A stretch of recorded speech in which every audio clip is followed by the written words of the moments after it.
All right. That's a fucking good one. All right.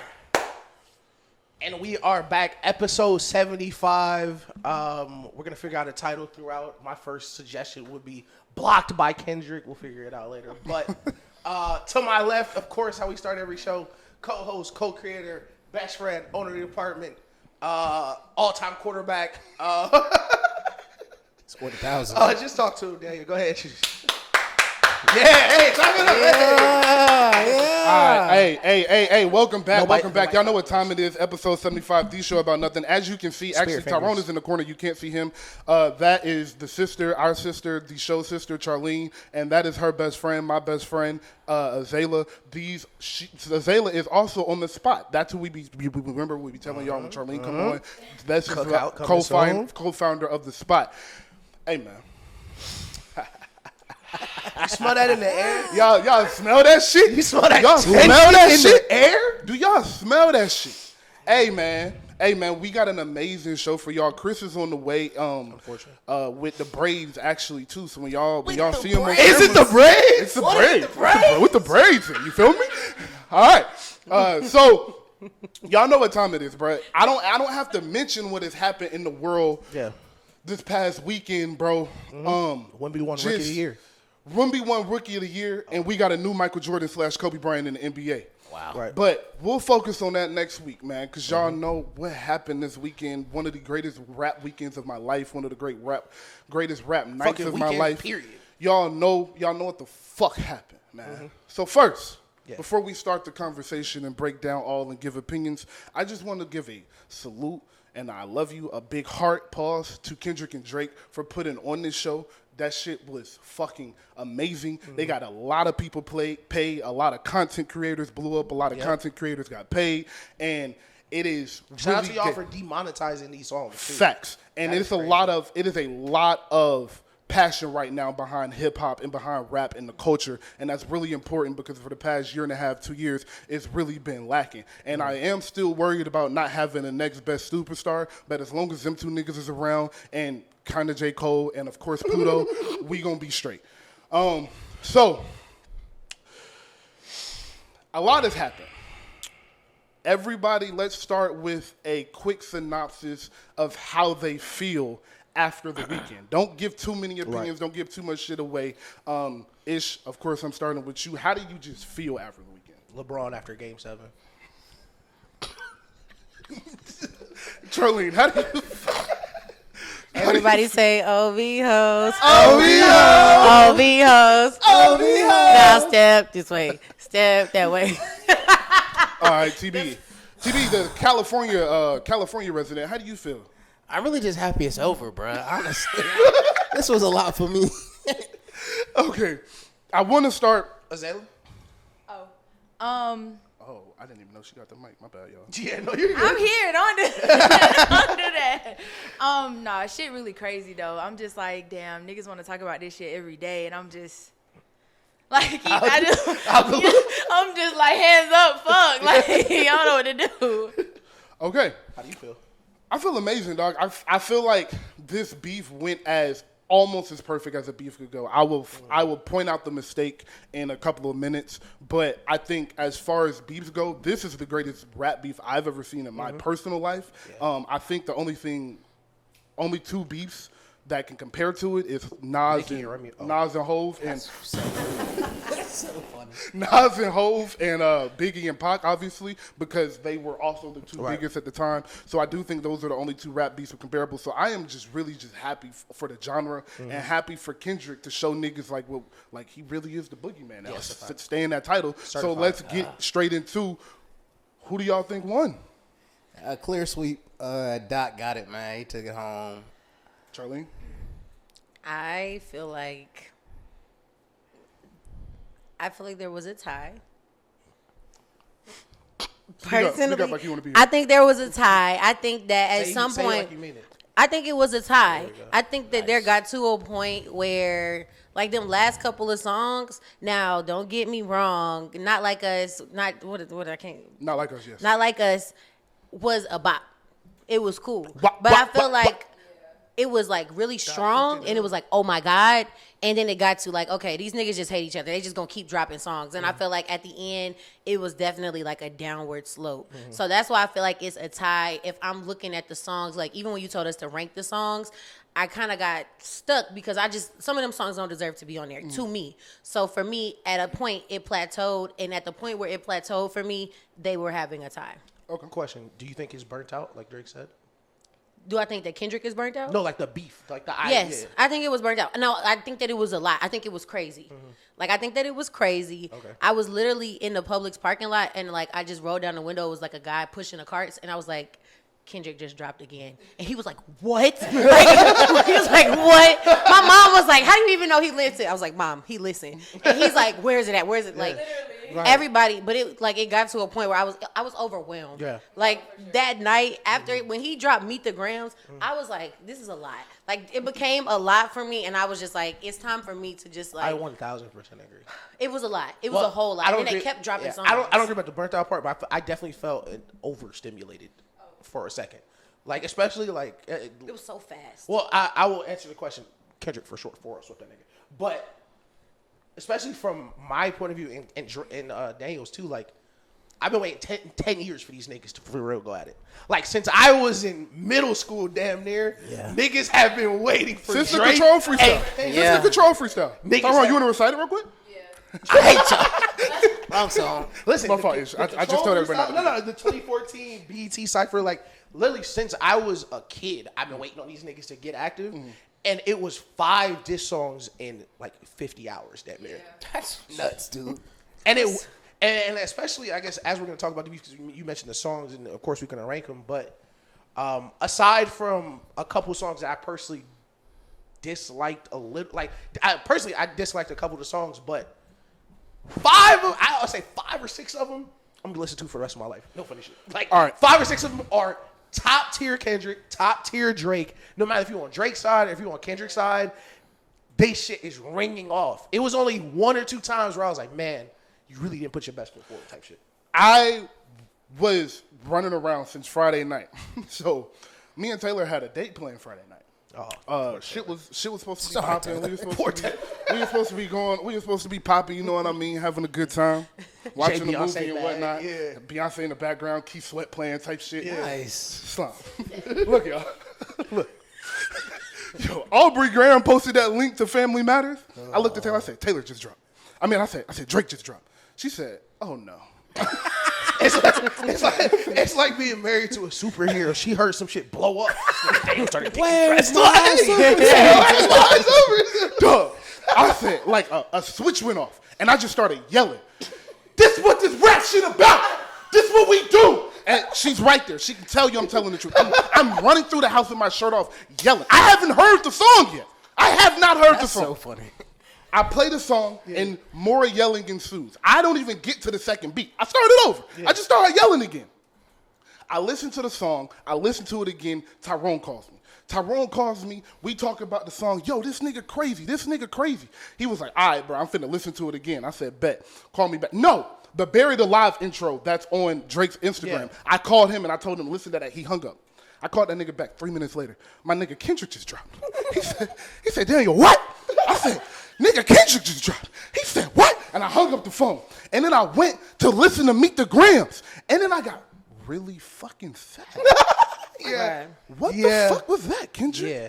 But then my energy came back, and I was like, this is the greatest night of rap in my life. And since Friday night, I've been yelling, this is fucking history. We just lived through fucking history. We gonna be telling everybody about this for the rest of our fucking lives. And y'all niggas just acting like this some normal shit, my nigga. No. Niggas like, why won't y'all stop talking about beef? I mean, like, why won't we stop talking about the 2 biggest rappers rapping to each other? Like, come on, dog. So This is all of that to say, I don't think Drake lost that bad. And we can get into that right now. You said that Wait, bad? but can we No. just? I just want to go back to. Okay, I can take that back. That's cool. Go back. I just want to go back to the night because I also want to just say that I Can we texted. do that? Yeah, I texted Tyrone like as it was dropping. I texted Tyrone and Daniel in our group chat, and I said, "Hey, are y'all up?"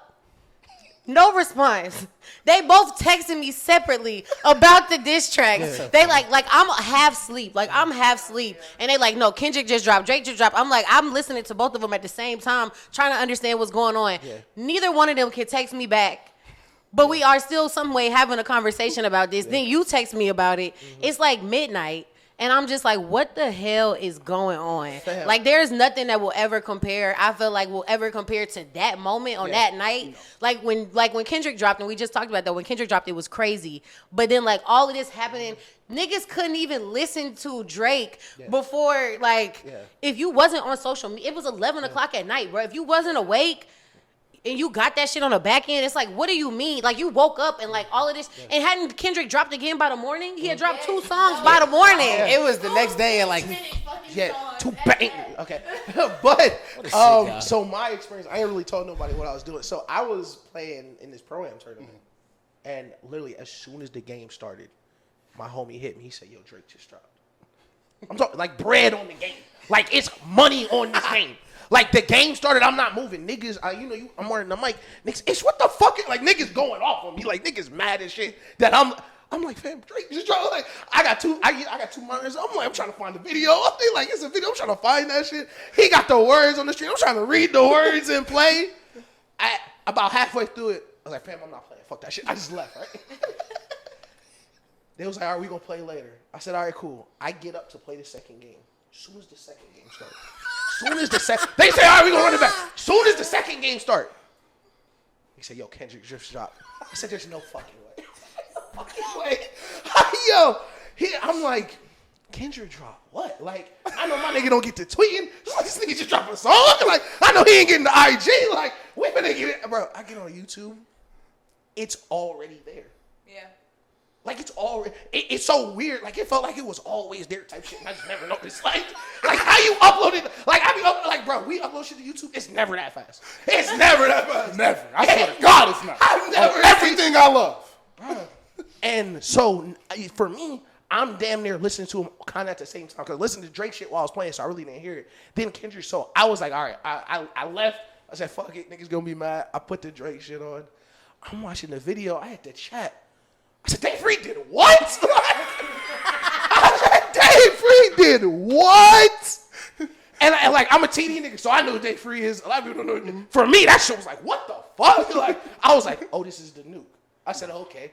I'm watching the video. I'm like, oh, he crushing. I said, oh, he crushing the band. I said, oh, we get into it. Like, this is top tier hating right here, bro. Top tier hating. TB. yeah. So I popped out for the night, man. I was on the way back home. I was pissed because shit just wasn't going how I was supposed to. I'm in the car listening to oldies. I'm in standstill traffic, bro. So I just happened to click open YouTube. I'm like, damn, what's going on? And the first thing at the top of my YouTube recommended is fucking Family Matters. And I said, excuse me? I click on that shit. It's 7.5 minutes. I play the song. Yeah. I call Daniel immediately. Nigga. I talked to Daniel probably 10 minutes, bro. I hang up. All right, I'm going to listen to it again. The second song come out, the little Buried Alive shit. Before I finished that song, Kendrick Lamar has already dropped again. I could have thrown up. I listened to that shit all the way home, and I was sick to my stomach.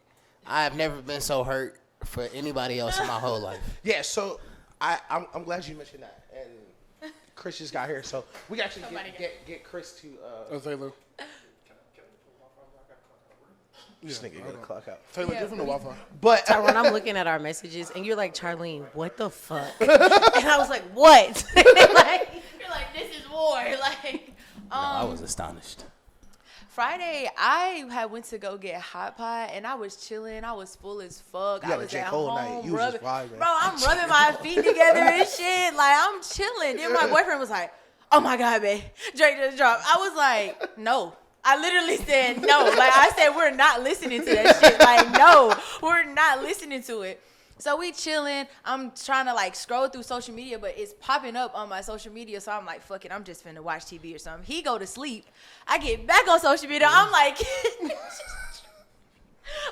bruh, I gotta wake up and listen to all this shit in the morning. Yeah. So I'm listening to it. I'm on my way to work. My first customer that come into the store, sit down. Can you play Euphoria by Kid? Yeah. But this shit took over the weekend. No, it literally took every one of weekend. my customers came into the store and we had at least a 5 to 10 minute conversation about it. Like I done heard everybody's fucking opinions. I done played every song in the store. Like, we on some chill shit. We listening to rap beef in our fucking, a herbalist store. And we listen to rap beef. Like, what the hell? But yeah, that shit was crazy. All right. We have established that we think Kendrick won. I want to know. Pause. I want to. Kendrick won. Well, Charlene said they tied, and I have a very different opinion. Like Kendrick won, but I want to ask, why did Kendrick win in your opinion? Because there is some people that say he won because of the T, but I think what Drake actually went wrong was thinking the T was going to win him this battle instead of realizing that rapping was going to win him this battle. Mm-hmm. And I think he had a little PTSD from Pusha, and Pusha dropped the big nuke and the big, oh my goodness, like he's hiding a child. Yeah. So he probably went into the battle thinking that, he's fucking, I got to get some blah, blah, blah. Yeah. And it didn't seem like he was taking the rapping part of this beef seriously. In my opinion, that along with him also not looking at Kendrick as a god in this shit, like Drake is a god in this shit, he was looking at Kendrick like he was Lil Baby or he was Travis Scott or some shit, and not like Kendrick is fucking Kendrick Lamar. And because of that, he went into this battle, and I think Drake half-assed this battle. As good as I think Drake performed, I think he half-assed. He has another level he can get to, and I've heard the level he can get to because he got to it for 6 minutes on Family Matters. Yeah. And he could have done that on every single song, and we would be having a different conversation right now. So that's where I personally think Drake went wrong. But I want to know where you think Kendrick went right. I think it was a couple big missteps from Drake. And we said in the group chat earlier that we kind of feel bad, and I wanted to explain that further on the show. I do genuinely feel a little bad for Drake in this respect, where he really never had a chance. And I don't mean like he never had a chance to beat Kendrick, but once it leaked, he never had it. Once Kendrick had a week to prepare for your nuke and take away everything you're finna do, they said it felt like it felt like the end of what's the Denzel movie? Training Day. It felt like the end of Training Day, where he got set up and he didn't realize till the end of the movie. It was like, oh shit, like this nigga was really right. Like, oh, it's really, and in hindsight, it feel mean. It feel mean, bro. Cause to really break it down, because I really wanted to break it down like with a specific timeline. When Push-Ups dropped or leaked, the first thing, because I was on Twitter that morning, Push-Ups was on Twitter for about 3 or 4 hours, and didn't nobody know what the fuck it was. The tweet that leaked it said it seemingly surfaced online. Academics didn't claim it. Drake didn't claim it. Nobody knew what it was. And Dale was like, man, I think Kendrick or one of them niggas beefing with him leaked it. And I was like, that's a good point. Because The Weeknd literally said, before this shit started, he could never diss my brothers when you got leaks in your operation. And I think your point about him half-assing this beef is the reason he lost, because he thought Push-Ups, Family Matters would do it. Yes, 1,000%. He sure did. And you could hear it on Push-Ups where he starts teasing Family Matters at the end. Like, he thought this shit was over. He thought it was over. That's terrible. And we'll talk about it later more, and with the Meet the Grams and Family Matters dropping, like the sequence of it. But Kendrick had that shit for a week. Easy. Kendrick had it ready to go as soon as Drake pushed his button. And you can tell on 616 that he's begging you to. Dude. And he's warning you not to at the same time. And the last bar is so haunting. Where he's like, man, I'm telling you, you got leaks. Look around. Yeah. You calling yourself Mike. Mike was paranoid. Look around, nigga. These niggas really not messing with you. Like, it's people that really wanted to see you get taken down. And that's literally what happened. The rest of my life, I will never, ever feel the same way from hearing Family Matters, especially as the TDE nigga. Like, I've been walking around, Euphoria, I've been going to war, all that shit. I heard Family Matters, I was like, fuck, this shit might be all right. Fuck. Like, I heard that shit and I said, since that day free kid, we lost. I was like, it's over. I said he finally stepped up to the plate, bro. I said, this is it. Deadass. Going into this, I knew that I knew whenever Drake got his next beat coming off the Pusha T shit, he was gonna get his best punch. And that's not, and I feel like that is not what we got throughout the battle, and that's why I scored the way I do. I think the battle went eerily so similar to how their artist careers are shaping, where Kendrick took forever to drop.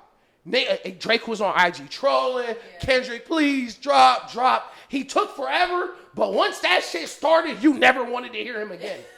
Drake, on the other hand, felt inconsistent in this battle, as he has been with his career. I think Family Matters is top 5 Drake verses. That last verse, disgusting. Pure perfection.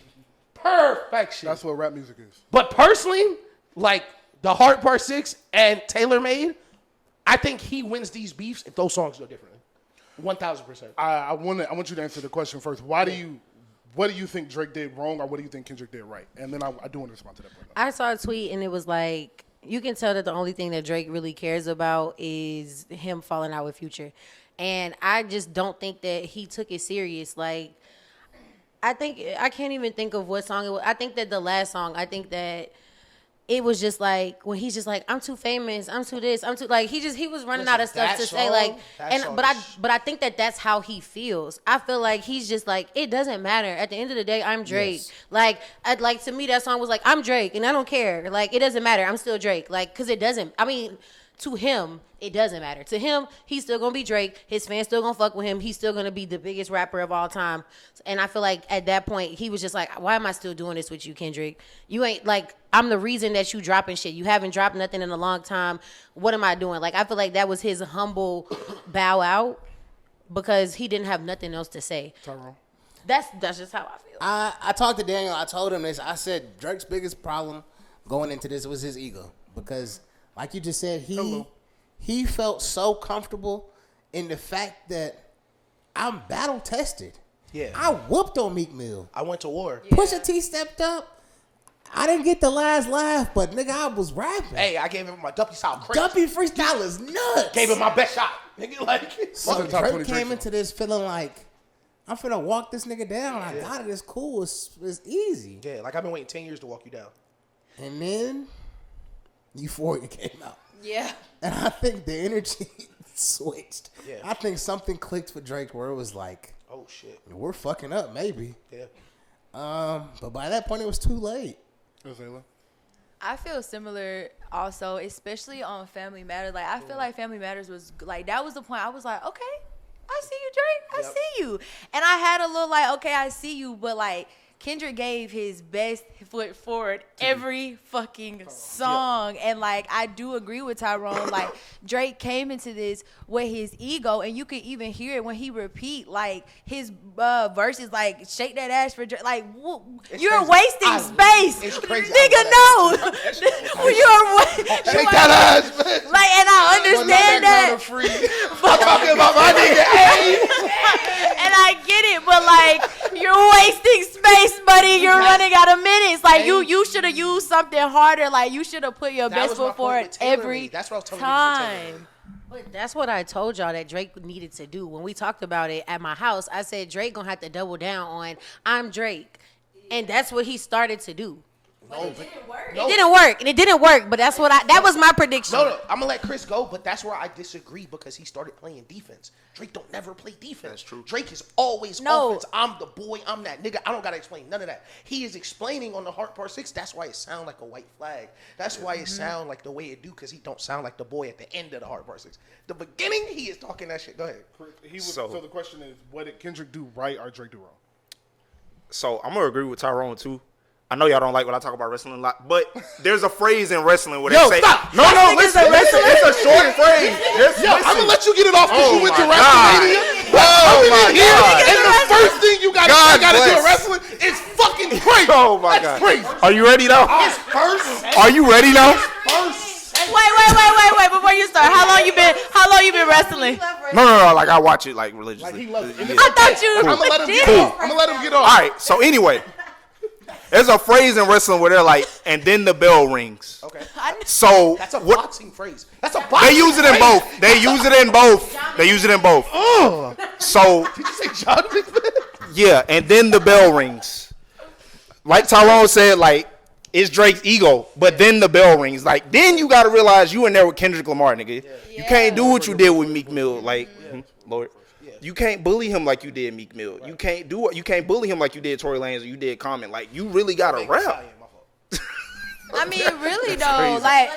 But I'm saying though, I think that Drake just came into this like thinking that Kendrick was something to play with, and then like Tyrone said, Euphoria came out, and this nigga was like, I actually have to be I have to be a rapper. Like I actually have to do this. Okay, so here's why I'm gonna cut Drake some bail. I'm gonna cut Drake a bail a couple times because, one, he just got off an 84 show tour. Okay. The biggest selling tour ever. And not only was it 84 shows, he was doing 3-4 nights in different cities at the same time, back-to-back, 5-6 days in a row.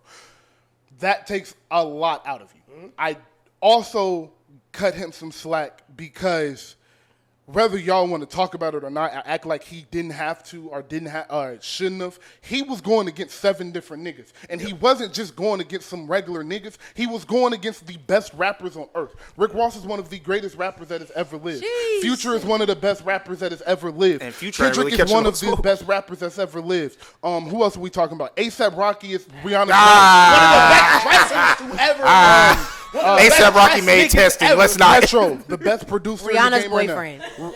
That's what I said. I said Rihanna's wife. But Future is, and then Metro is one of the best beat makers in the world right now. So, and The Weeknd is the biggest artist in the world, not named Taylor Swift or Beyonce. So, he had a lot on his plate to handle with not a lot of time because I do think he felt the pressure that he put on Meek Mill when he was like, yo, you got to respond after Like That came out. Mm-hmm. And also after Cole did what he did, salute Schoolboy Q apparently, fuck that. We have to not keep he felt like he had to get this shit out. Yeah. And that is why I think Push Ups was released in the way it was. Because despite it being leaked, like I have been saying since it got leaked that Kendrick was the person who leaked it. Well, Kendrick's team leaked it. I do believe that. But I also believe that Drake should have had that record done, completed, and finished. Yeah. So the second it was leaked, 10 seconds after, Drake is on his Instagram, like, nah, this is the real version. And stop that. That shows me you're not prepared when it takes you 4 hours to release a song. Also, Tailor Made. Tailor Made was the most arrogant shit you could have possibly done in this rap battle. And that was a song that let me know that nigga was not taking this as serious as he was supposed to. And this is coming from a nigga who fuck with Tailor Made. Yeah. If Tupac wasn't rapping on that bitch and it was Drake, and Snoop wasn't on that and it was Drake, I think the perception of the song is different. Yeah. But when you use the AI and try to be funny and shit, like, because the AI shit had been happening with push-ups and a couple AI Kendrick songs came out. So you tried to play into the AI thing. That was a terrible idea because you're dealing with the God. You're dealing with the war general. And you weren't prepared in that way. And you hear the arrogance in his voice in that last song thinking this is going to be play. Now, I will cut him some more slack here. Because if a nigga like me made Family Matters, I wouldn't think a nigga had nothing for that. If I was in the studio listening, think about AT. Right, he said at the end too. He walking around thinking that's what he said at the end too. You know. Have you been to Street X? You know, I've been in the studio and felt studio speakers. What the fuck you think Drake speakers sound like? What the fuck you think Drake speakers sound like? That song is 7.5 minutes long. Imagine hearing that song Up a Billy and on a 700-acre plot with the best studio speakers in the world, my nigga. You gonna feel like you won. You gonna feel like this is it. Because from Kendrick's, if you're looking at Kendrick, you're not thinking Kendrick finna drop 6 songs. Look at his track record. The nigga takes his time with music, so you thinking Kendrick probably only got 2, maybe 3 songs? This is supposed to work. Definitely a couple things. I love that we do this show because we've been so invested into this shit. Because we've had we had pregame conversations like it was the Super Bowl shit. But Daniel, you asked, was Kendrick's output gonna be a problem? And I instantly said no. And I think this beef, before we get to Tailor Made, because I want to go like kind of song by song, so we'll start with Tailor Made.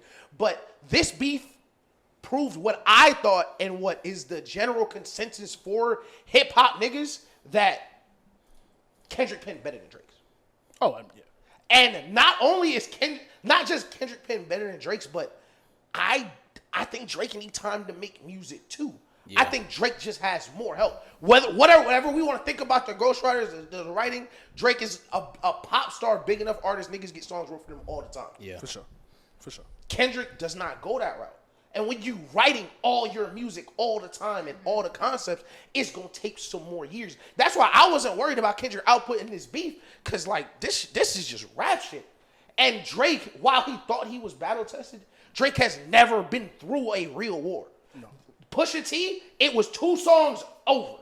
Meek Mill didn't last the weekend. He's never had to fight for more than 1 week. He's never had to be in the trenches, go response, and get back in the booth. That's why I think going with the same formula you did for Meek Mill was, like you said, arrogant. And I feel like it was, like it's no real niggas around you. It's no real nigga. It's no real hip hop niggas around you. Yeah. If they were going to let you think, oh yeah, 2 songs gonna do it for. Because he be with fucking Lil Yachty. I don't think it's no real niggas around him. I think everybody around Drake is scared. And Wayne way too high to tell. Wayne would have told that nigga. No, he wouldn't have. Don't do that. Like the Wayne that you're thinking of in your head would have, but the Lil Wayne that exists the Wayne, no, the Wayne of 2024. The Wayne on Undisputed probably wasn't gonna want him. But like that's my thing. And we're going to talk about, like, all Drake enemies and people. The thing is, when you go 20 years and none of the niggas who actually were teaching you shit are around you anymore, it's some shit you don't know. And that's why 16 is one of my favorite songs, because not only are niggas around you snakes, they don't actually care about you. They don't care about you. They're feeding me this info, nigga. Look around, please. They don't fuck with you. And if you had rap niggas around you, for real, they would have told you, oh, yeah. Maybe 2 songs may not be it. And we're gonna talk about like who leaked, not like who lied to who, like, oh, I fed him fake info. Fam, I'm not going for none of that shit if you ain't have another song. That shit is cap. There's no way you get on the Heart Part 6 repeating the same shit, responding to shit. It's clearly some shit you just made. There's no way you do that if you knew you had to do one more. Okay. He didn't know he had to do, like, I will say this. I never thought Drake would be unprepared in a beef this big. So he feels unprepared. Here's the thing about the Heart Part 6, and I want y'all to, I'm sorry that we're going to do this, but here's the thing about the Heart Part 6. I do think Drake set all of that shit up. I 100%. Really? I swear to God, I believe it. I want to. The daughter shit, the daughter is all over the video. Listen, I will say the daughter made. And as soon as Meet the Grams released and the cover came out, one of Drake's partners tweeted, y'all took the bait. And this is the second it happened. This wasn't like, oh, he got on Twitter and saw it and was like, I need to say face. He tweeted it the second it happened. Hold on. But where I still don't, it doesn't matter. Right. It doesn't matter that you set this up. But why I don't think he had another song prepared is back to the whole thing we started this pod with.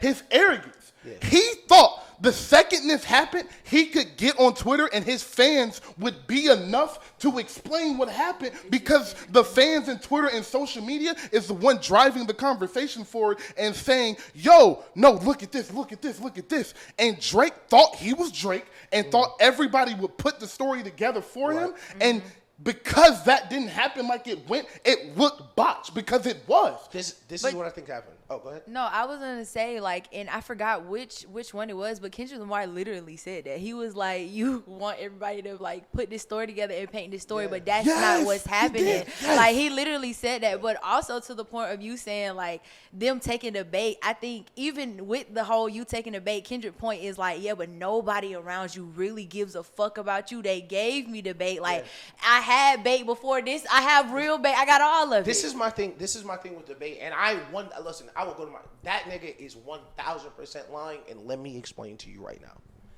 How would Kendrick have your nuke if you're feeding him fake information? How is Kendrick responding to the shit you haven't said yet? So a week before you say it. Why is Kendrick on the? And listen to the last 4 bars on Euphoria. He, like, the Crody shit is funny.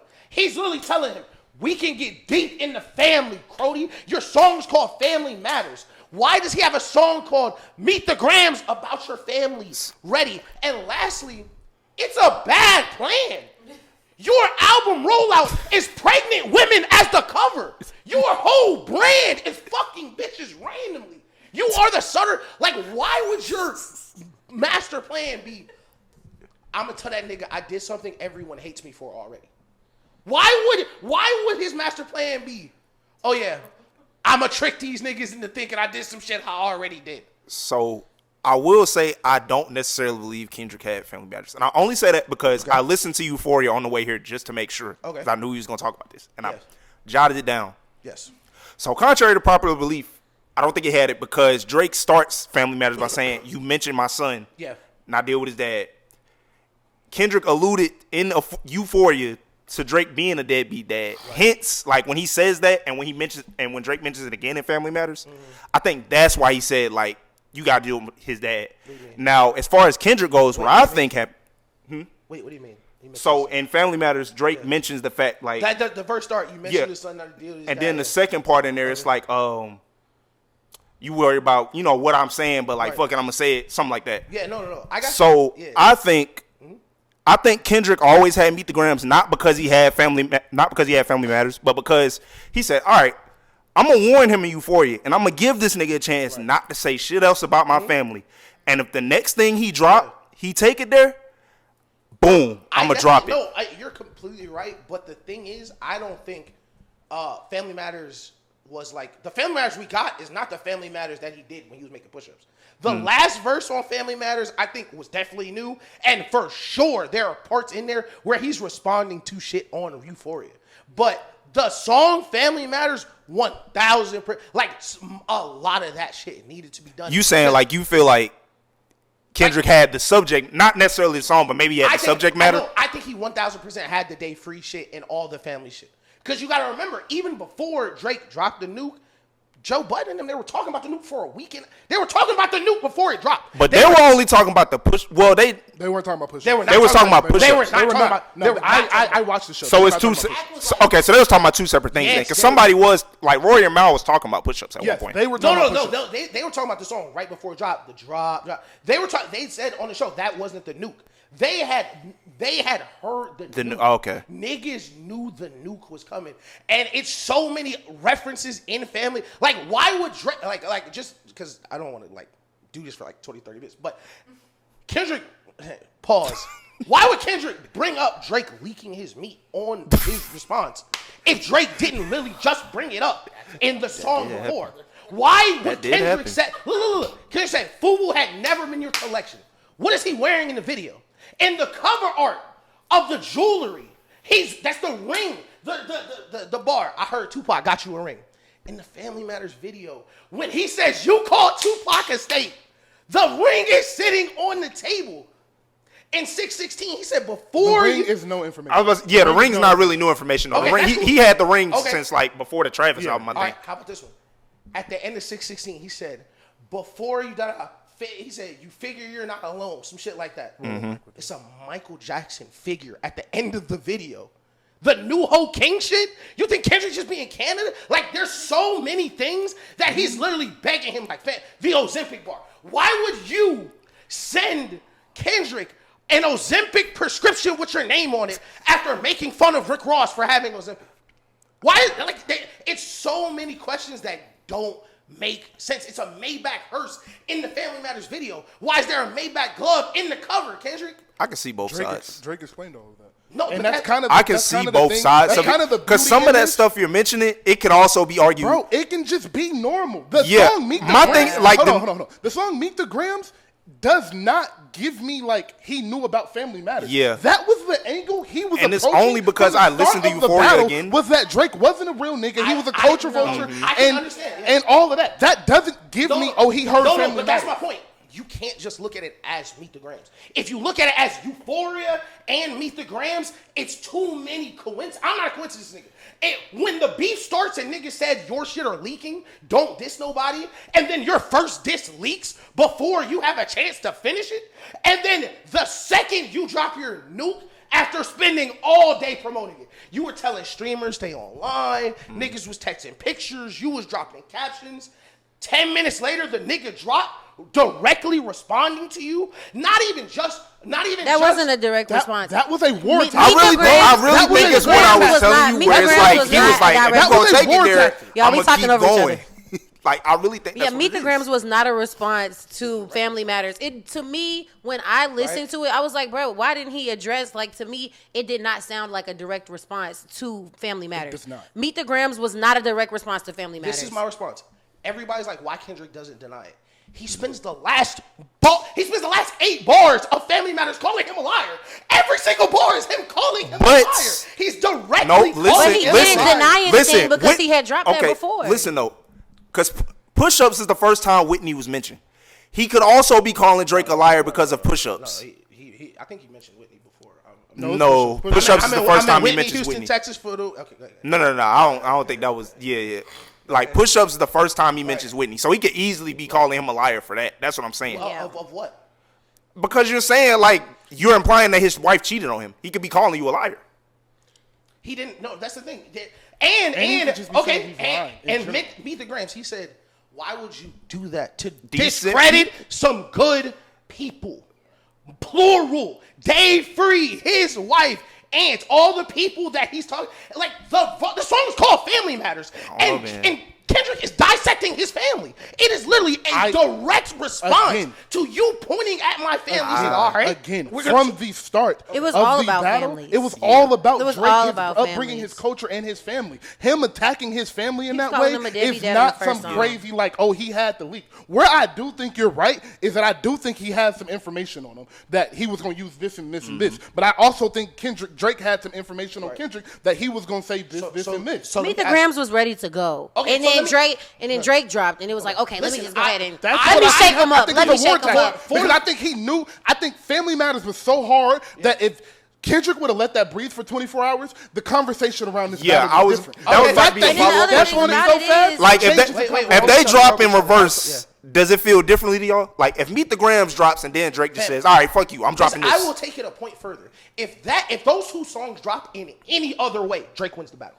If that song is out for a day, Kendrick loses the battle. That's why I know, like, okay, I am willing to say, for the narrative sake of the battle, that maybe Kendrick didn't know.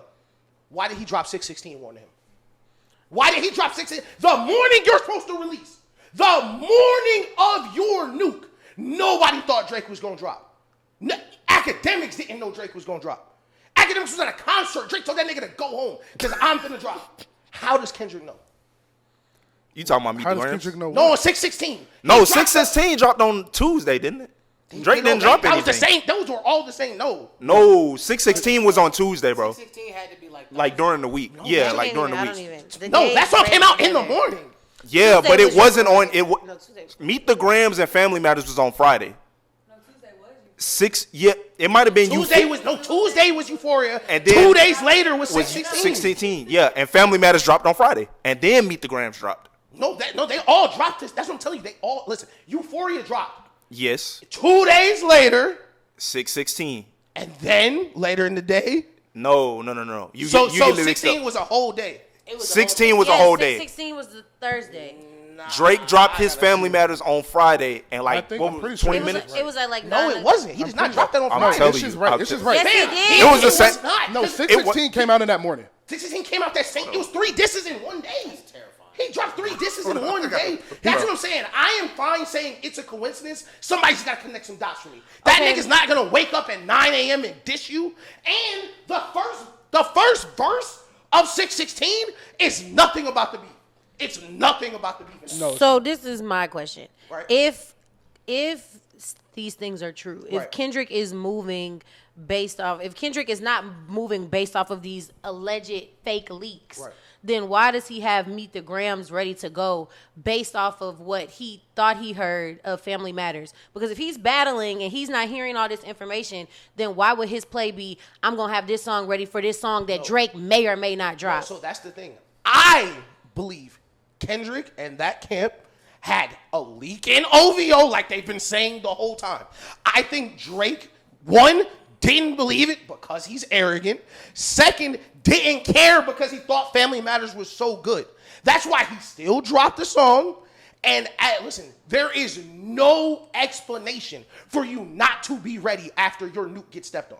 That's why there is no way he was ready when he had nothing to respond with. There's nothing there. Even on his next song, there's no new info. He's repeating the same shit on Family Matters. There's nothing new in that song at all. It's clearly rushed. He's making shit up in that song. That makes no sense. What's new in any of the songs after? Every single Kendrick song, there's a different angle. Every single one. Okay. I don't agree. Which one? I disagree. Not like us. Not like us. There's not a difference. Not like us. There's Yeah, nothing not like new. us. Not like us is him about colonizing Atlanta. Next. What's the next one? I mean, What's the next you one? can argue that he said that when he was talking about him hanging out with He Yachty said too. that No, he didn't. What the fuck? Essentially, yes, he Man, did. Yachty not even- I don't care who you hang Listen, around. I You don't- can't. Y'all gotta stop yelling. Y'all gotta stop Listen, yelling. Y'all talking very loud. We are not gonna say that Kendrick. Listen, we are not gonna say that Kendrick angle was. I'm gonna take that nigga down about Lil Yachty in Atlanta. No. They don't even have big songs okay, together. okay, stop, They, stop, no, stop, no, stop, my stop, point is stop, not just Yachty. They don't even have big songs together. Okay. The point doesn't even make sense. Okay. They don't have songs together. We'll come back to this. We've been talking about this for 30 minutes. All right, let's talk about the songs in general. We'll start with Push-Ups. Right. After you have heard the beef and you've heard the rest of Push-Ups, how do you guys feel about that specifically? Starting with you two, the women. How do you feel about Push-Ups? You want to go first? I was underwhelmed. At the point of push-ups, I was not invested. Let's make this very clear. I think that I really, truly got invested. Because even with Euphoria, it was like, oh, my God. Yeah. But I was not invested in his beef until maybe waking up Saturday morning. So I was not impressed. I think Drake did a good job. I think that there was moments when Drake, it was like, oh, shit. Like, Drake's rapping for real. But I was not engaged. To me, all of this was a joke until the back-to-back drops. Okay. TB. So Push-Ups, I was really excited for the version of Push-Ups that was on Twitter, the leaked version. Because it's a good song. I like the beat. It was a Biggie beat. He was rapping crazy. Where I find the problem is, so I feel like he felt like he had to put Push-Ups out. Once it leaked, it was like, okay, now Drake is getting pushed into this battle. Yep. Drake, everything we said about Drake so far with the ego and the arrogance, Drake probably would have left this alone. This would have been like, I'm finna get at you niggas this one time. I'm too big for this. I don't got time. I'm finna go on vacation. And I feel like that's substantiated when he dropped Tailor Made. Because Tailor Made is Drake being like, all right, I'm Drake. Remember now. And I think that's why he came with the angle of being funny and being playful. Because at that time, it was still like, he was still underestimating what was coming. Mm-hmm. But he had talked crazy on Push-Ups. He said that Whitney bar, there's no reason for that shit to come out. So it was like, all right, nigga, you playing with fire. Before I have to leave, so Meet the Grams came before Push-Ups, right? After, okay, It right. came right after Family Matters. Okay. So, wait, give me the order one more time. So it was Euphoria. It was Push-Ups, Right. Euphoria, Family Matters. Right. Okay. Yes. I don't feel like that's how you should enter something like this with Kendrick Lamar. Like, it was like Charlene was saying, I was very underwhelmed. And it was just like when he came out with Euphoria, like, I feel like that was like okay, yeah, like, this ain't that. Like, you're not going to treat me how you treated all these other battles. But for Drake, like, it just shows a testament to how he really don't think Kendrick Lamar is who he is. Like, he really underestimated Kendrick Lamar so much. And I do think that, you know what I'm saying, if he had to went into this with the mindset that he had when he dropped Family Matters with Push-Up, it would have been completely different. Like, we would have been having a different discussion, but you waited until, you know what I'm saying, Kendrick showed you the whole time he wasn't playing, and you came in playing. That's all I'm going to say. The point of you can't start that beef with Kendrick is so, like that with Kendrick is so important. Like you came out playing. Like, and I love Push-Ups. I think Push-Ups is hard. I think Push-Ups is one of Drake's best songs in the past couple of years. But if you gonna go beef with the Boogeyman, you got to come out rapping. You got to rap. You should have came out with And some shit like Family Matters first. Yes, and I also want to say that with all of the AI leaks and all of that, I didn't even know that Push-Ups was real until it was real. That's my. And point. that was the other thing. It was like for me, I was like, oh, okay, this is a real song. Like, because I heard the AI leaks first, and then I was like, oh wow, this is a real song. So I also wasn't taking it serious because I didn't even know if it was a real song. There was a point where I was like, oh, is this an AI? And then he just claimed it, and so that's also another piece of it that. One more thing. We gotta go. What the fuck was the AI shit for? But I'm just saying though, like you gonna use AI with Kendrick Lamar is fucking crazy. I was the guy. Niggas was in the chat like this real hip hop. I said this the real hip hop y'all tagged me for. This nigga getting first of all, the verses are ass. Let's stop pretending like those are good verses. That's not true. Drake telling Kendrick Lamar he not a thug. I'm sorry, I'm not hearing that Pop verse isn't amazing, but that Snoop verse in the we last gotta show these owls who was that Snoop verse is crazy. That Snoop verse is crazy, reeks, bro. That shit reeks. And my point, as soon as it dropped, was that nigga he don't know what is going on. He has no clue what's going on. And the rest of the beef showed he had no clue what was going on. One day, right before Taylor Made, he's like, he got a song for 4 years, drop it, nigga. The next day, he like, oh yeah, he don't got nothing to drop. Bro, you don't know what's going, like, stop playing with this nigga, bro. That was my biggest problem with Taylor Made was, fam, who are you, niggas was like, he trolling. Who is he trolling? Kendrick don't be on IG. Who are you trolling, nigga? Like that week you spent trolling Kendrick manager and you on IG, Kendrick, we need you, fam. You are asking to be punched in the face. But I think that's part of who Drake is. Like Drake is the goofy nigga in hip hop. He's been the fun guy. Yeah, but versus Meek or versus Ross, that is solid. It's certain situations. Drake is not looking at Drake not looking at this battle like, oh yeah, it's me against Kendrick Lamar. Drake is like, yeah, it's me and the people. Because Drake know he runs social media. Drake was like, I'm finna joke. I'm finna make these niggas laugh. This shit gonna blow over well because they're gonna be on my side. I think especially right now, I like y'all talked about the AI angle. I think, and I can't speak for everybody, but a lot of niggas tired of the AI shit and rap already. Oh, yeah. I think you, one of the biggest artists in the world, putting out AI music was a bad plan. That's what, like, the idea that this was planned out by Drake in some elaborate rules where we fed him the cheese, it's too many missteps. It's too many mistakes. You keep calling the missteps and this arrogance. It's not missteps. It's that's Drake's bold. That's what leads to that. It's bold. Sure, but like, that's what I'm saying. You keep saying like all of this shit can't be true, and I'm saying it is true. He's just so arrogant. He thought it would work. That's my point in this. And you know Drake is arrogant. Like I keep saying Drake does not look at Kendrick Lamar like who we look at Kendrick Lamar as. Drake looked at this battle as me versus Kendrick, Future, Ross, Metro, Rocky. Weeknd. So he looked at the battle like that. Every song that he dropped towards Kendrick, he's dissing somebody else on it. He's absolutely looking at the battle like that. No. I agree with you. No, I agree with that point. The 20v1 point or where he cut him some slack because he was beefing with a bunch of niggas. Man, Jay-Z was beefing with fucking Nas and all of Mobb Deep at the same time. Fucking Mobb Deep was beefing with Tupac, Biggie, and Nas. And Hov lost the Nas beef. Hello. You said what? Good point, Rock. I said Hov lost the Nas beef. To you. But Tupac ain't lose the Biggie beef, and he at the end of there telling them niggas they got sickle cells. You need to be quiet type shit. Like, that's my thing. Like, you did not have to go to war with all those niggas all at one time. Bruh.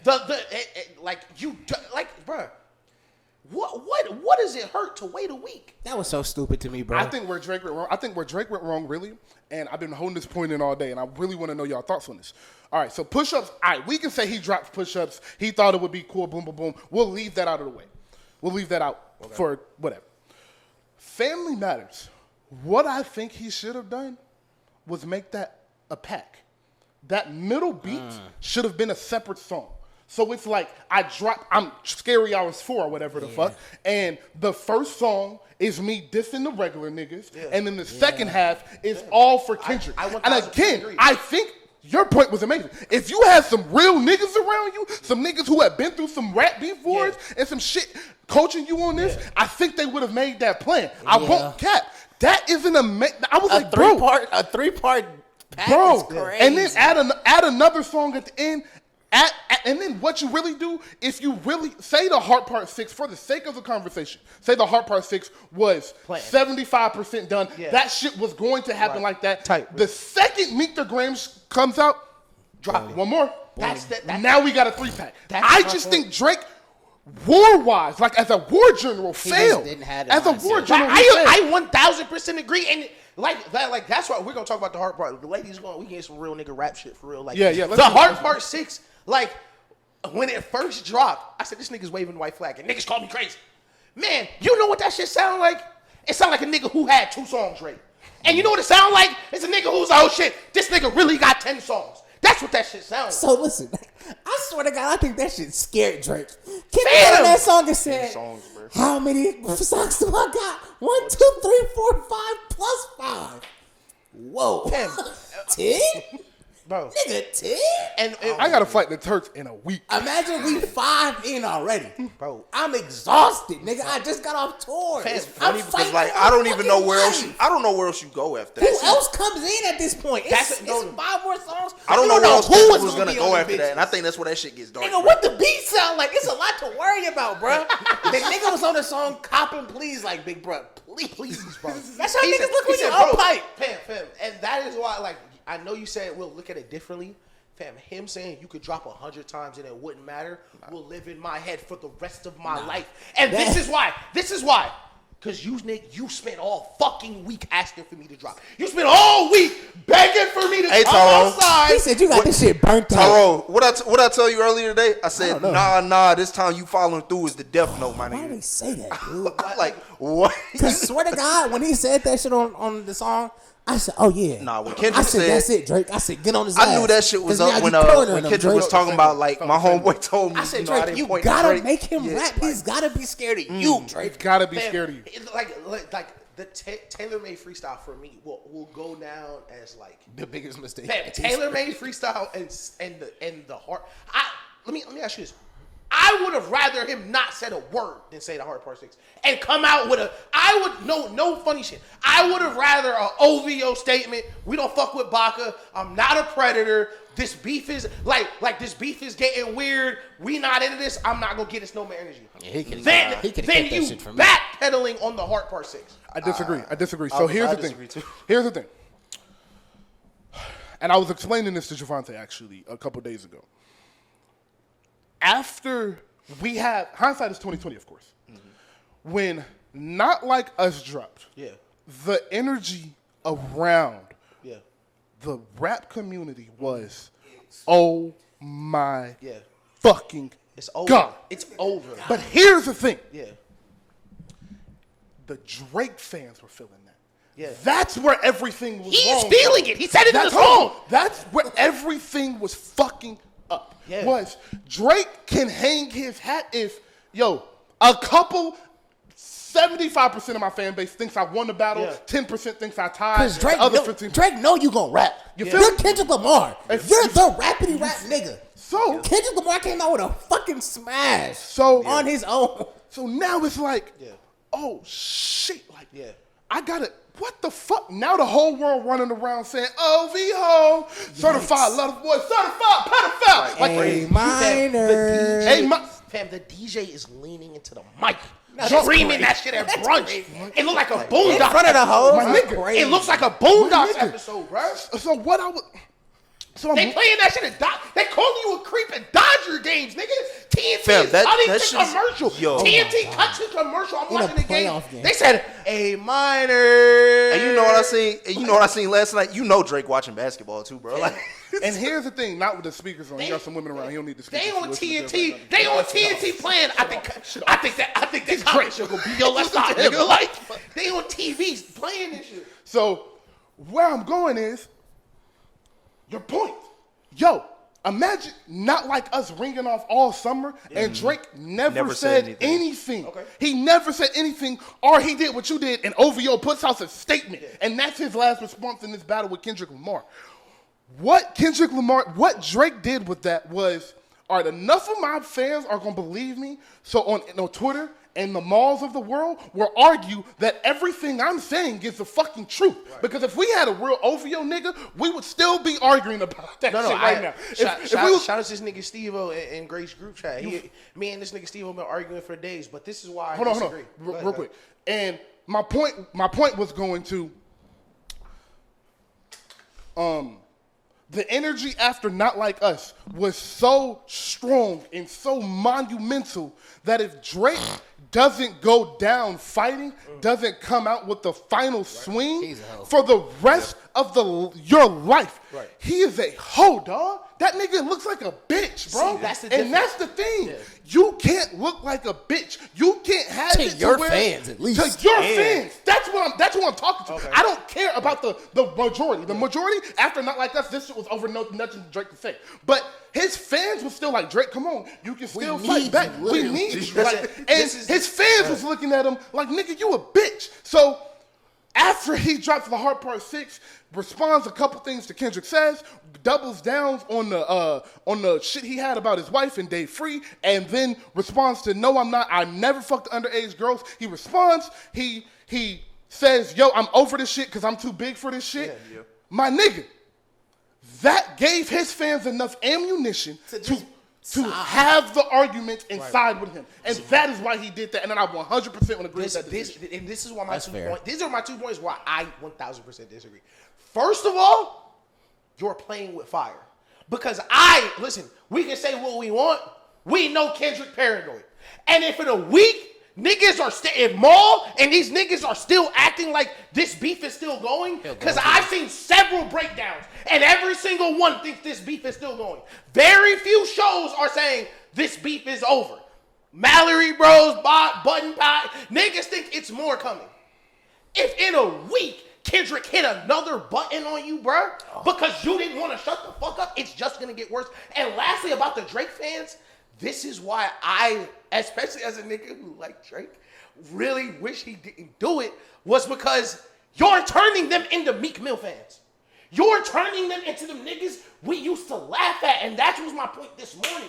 All them niggas that are doing what you said are getting laughed out of the room. Drake fans get laughed out of the room all the time. No, that's the thing. No. That's not true, because we laughed Meek Mill fans out the room. Meek Mill fans said Warpaint the best song. Y'all not fucking with it. He never responded to Warpaint. Da-da-da. And you know what he did? Back to back. And laughed them niggas into obscurity. Them niggas are fam. And Maul put that shit, the video didn't even come out.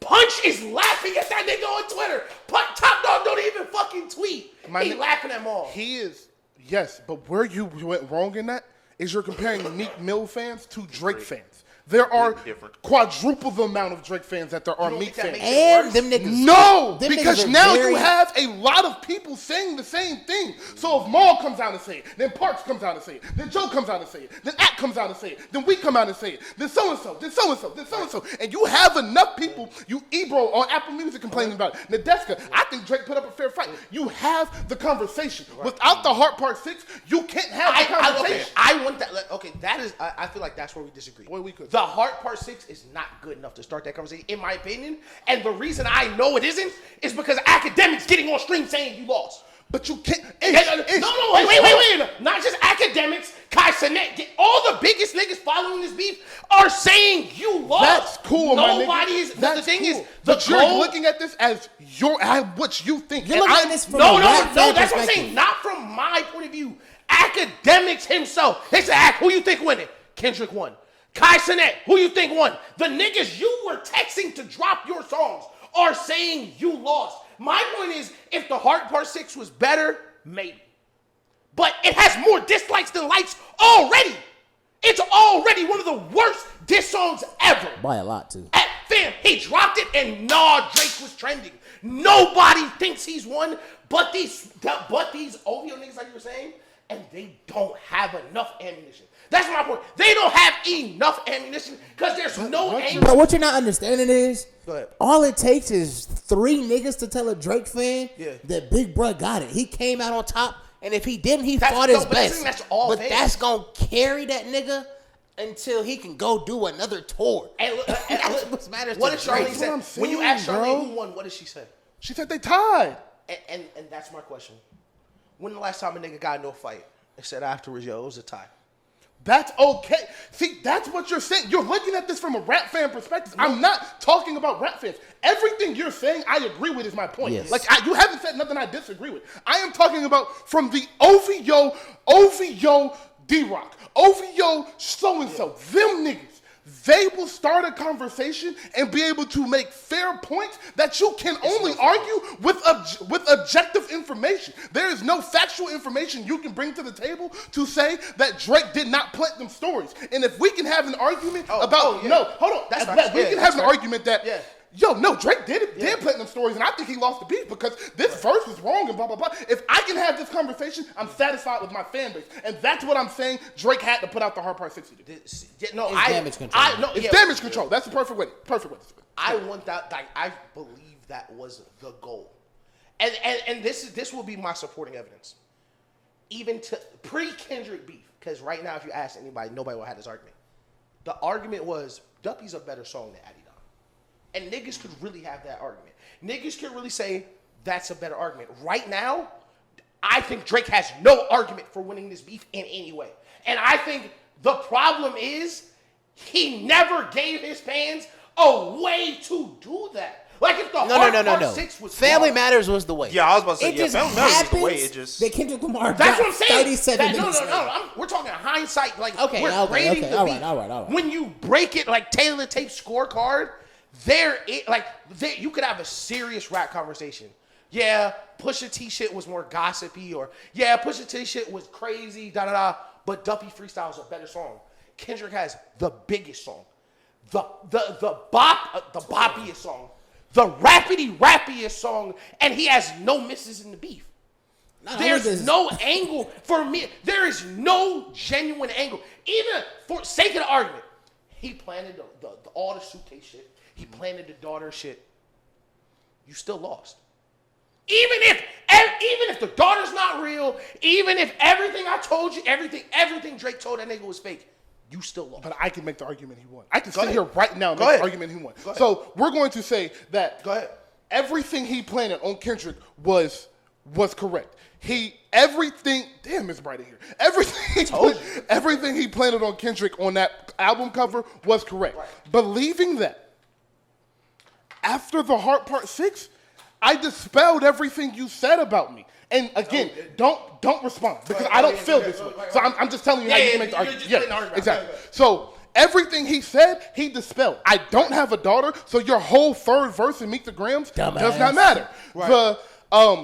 All of the shit in the Ozempic pills and all of that shit was not mine. I played you. I made you look stupid. The pedophile shit, I denied, and you don't have any hard evidence that I'm a pedophile other than a video, and Drake don't even acknowledge that video, so I'm not gonna go there. So you don't have any hard evidence of me being this. Now the Baca point you got, but the Baca point isn't enough for me to win the rap beef. Also, I battled and beat all the other rappers involved. I got Ross out of there. I got The Weeknd out of there. I got Metro out of there. I got Future out of there. Do we hear the Metro didn't drop? The Weeknd didn't drop? They should have shut the fuck up. My nigga. Again, I don't believe it. I don't believe it. I almost tweaked out. I almost fucked up. And then on top of all of that, because he definitely lost to Metro. Right? On top of all of that, he didn't lose to. Hold on. On top of all of that, I dropped the best song. And you can make a real argument. Right. Family Matters is the best song that came out of this. I dropped the best song. As with my extensive catalog and as amazing as it is, I dropped one of my 10 greatest songs ever. Fair. And on top of all of this, I'm still Drake. The only reason Kendrick numbers and like that went number one and all of this shit happened is because he was dissing me. Okay. And that's how you close that argument. Now listen, you don't have to dispute that, and you don't have to tell me where it's wrong because I listen to rap, nigga. I'm a real nigga. I know what happened. Right. But as a Drake fan, if enough niggas can sit around and have podcasts and discussions and cookouts and get on Twitter and have that conversation, as many holes as it is in that argument, it's enough to have a realistic conversation about it, especially in 2 years, in 4 years, in 6 years, when you go back and listen to them songs and you don't have the fact that you were there moments. This is what's crazy because we be so we're yelling. I gotta stop. Listen, we be so here, but we're so good at this. We're at the opposite opinion because I was literally just gonna say in 2 years that won't be an argument because right now the argument is Family Matters might be the best song. But when Not Like Us is number one for the next 8 weeks, no one ever will say, oh yeah, that's a better song than Not Like Us. It just won't. It's the number one song in the world. They said it's going to be the first song in history to have a 5-day It tracks for 5 days and going up. Like, right now, that is why I said he's turning them into Meek Mill fans, because right now, we can say, fam, I like Family Matters more than I like us. Or I like Family Matters more than Meet the Grams. Okay. But when they are trading number ones for the next 6 weeks, and like, per perspective, this shit bigger than God's plan.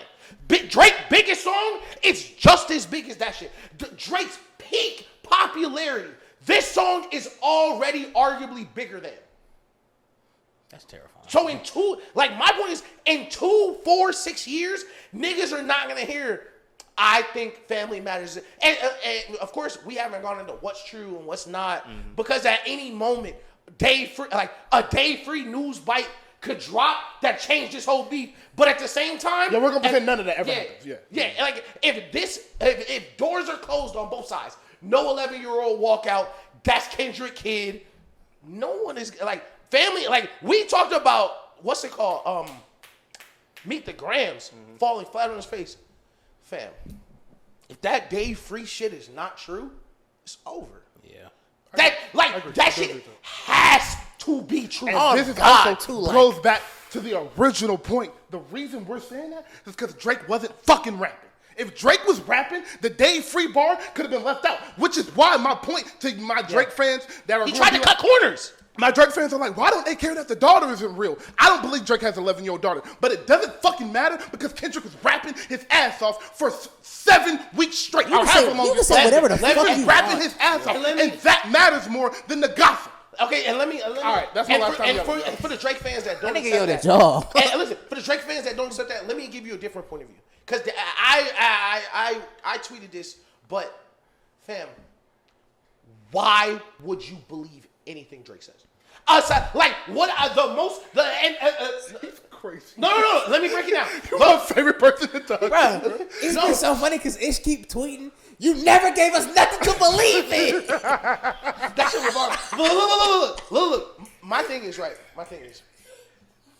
first of all, your delivery of the day free bar, because you a rap nigga. You a rap. I know you're. He said, I heard kids maybe day one freeze. of those kids might be day freeze. Then the next line he said, don't let it be day freeze. Like you don't know. What do you mean, nigga? Don't let it be day freeze. Nigga, you should know. Don't tell me it might be day freeze. Tell me one of them kids is day freeze. But if you feel like he's cutting corners. Nigga like me would have dropped a fake paternity test. And I would have bought that bitch somehow. And my one of the most frustrating, and I know from the OVO niggas, one of the first things that pissed them off about this beef, and I think Maul got really mad about it, is why doesn't anybody believe Drake? Why doesn't anybody believe Drake, but everybody believes Kendrick? That's your fault. Hello. Your character is your fault. Hello. It is not our fault that your character you've been lying your whole career. Niggas are like, why do y'all believe he had a daughter? Nigga, he hit a son. He didn't claim Adonis when it first happened. He did that. You have a track record of doing something. And it's not like Kendrick was a shady nigga too. Kendrick has a pristine image, nigga. If you're going to sully Kendrick's image, you're going to really have to sully it. And that's a two-way street. Because if you can really sully the image, you win the beef. But you got to really prove it. Because if you don't prove it, that's so dangerous. And I think that's why he ended up backing down. Because Kendrick said, I can go deeper. Like, this shit, I'm not done. It's more to say. Listen, as much as we want to say the Baka shit, the girls, the videos, fam, the reason that shit ring off and the reason niggas don't like it is because it's been whispers on social media for years. Niggas said, why you bring up Millie Bobby Brown? They said everybody know. Well, what the fuck do they know, Drake? What do you mean everybody knows? Like, the things that are being said is not new. Kendrick, you're presenting something brand new about Kendrick. Nobody's ever thought that was Dave Free Baby. They might be divorced. Kendrick already said that. Nobody cares. Like, the niggas you're talking to don't care about that. He said they were divorced. But the Dave Free shit, the nuke, you're talking about a nigga who has no blemishes on his record. Ever. You gotta prove that. But for Kendrick, they're like, Kendrick didn't have to prove anything. Fam, look around, nigga. Niggas have been whispering that shit for years. Even before the beat started, niggas said Kendrick will call him a pedophile over some jazz, and everybody laughed. And the thing is, bro, again, I want to keep reiterating this point because it's arguably the most important.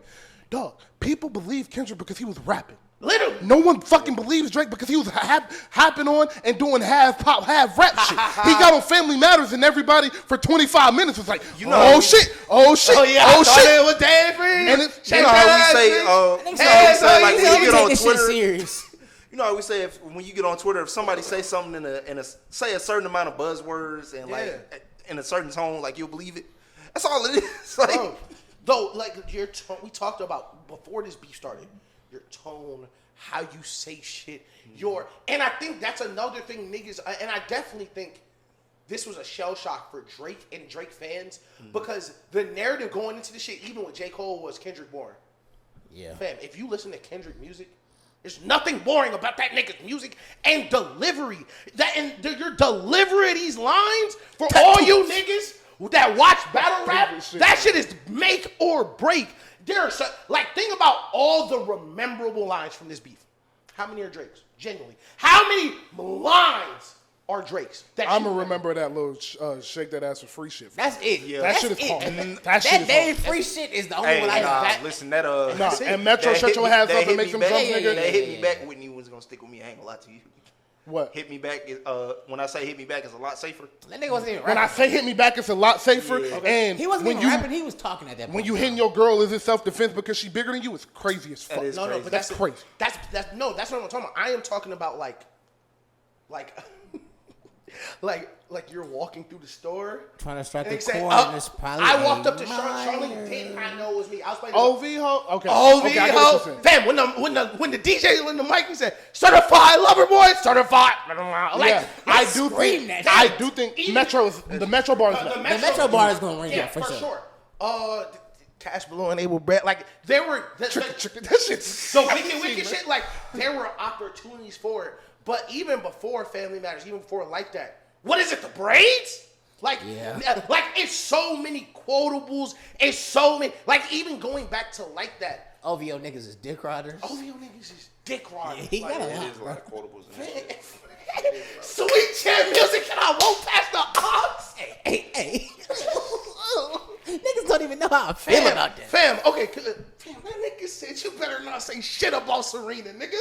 Like, okay. Let's navigate because we're at a perfect segue. We've been trying to do this. We're doing a bad job at it. I don't know if y'all can tell. We're really excited. We probably gonna talk more about this next week. So let's actually get away from the beef. Who was right? What was wrong? Let's just talk about the songs and how good the songs are because I don't want to. Despite the beef and all the drama, these niggas was rapping. And these niggas was dropping. Like you said, you're going to be listening to these songs the rest of your life. I will be too. This is timeless music we just got. Other than TYRONE, this is timeless music. Y'all better not play that at the cookout. Y'all niggas better be ready to dance. Y'all niggas be ready. So let's just kind of start with what we will remember from all of these songs. Okay. And I want to start with what started this all like that. Yeah.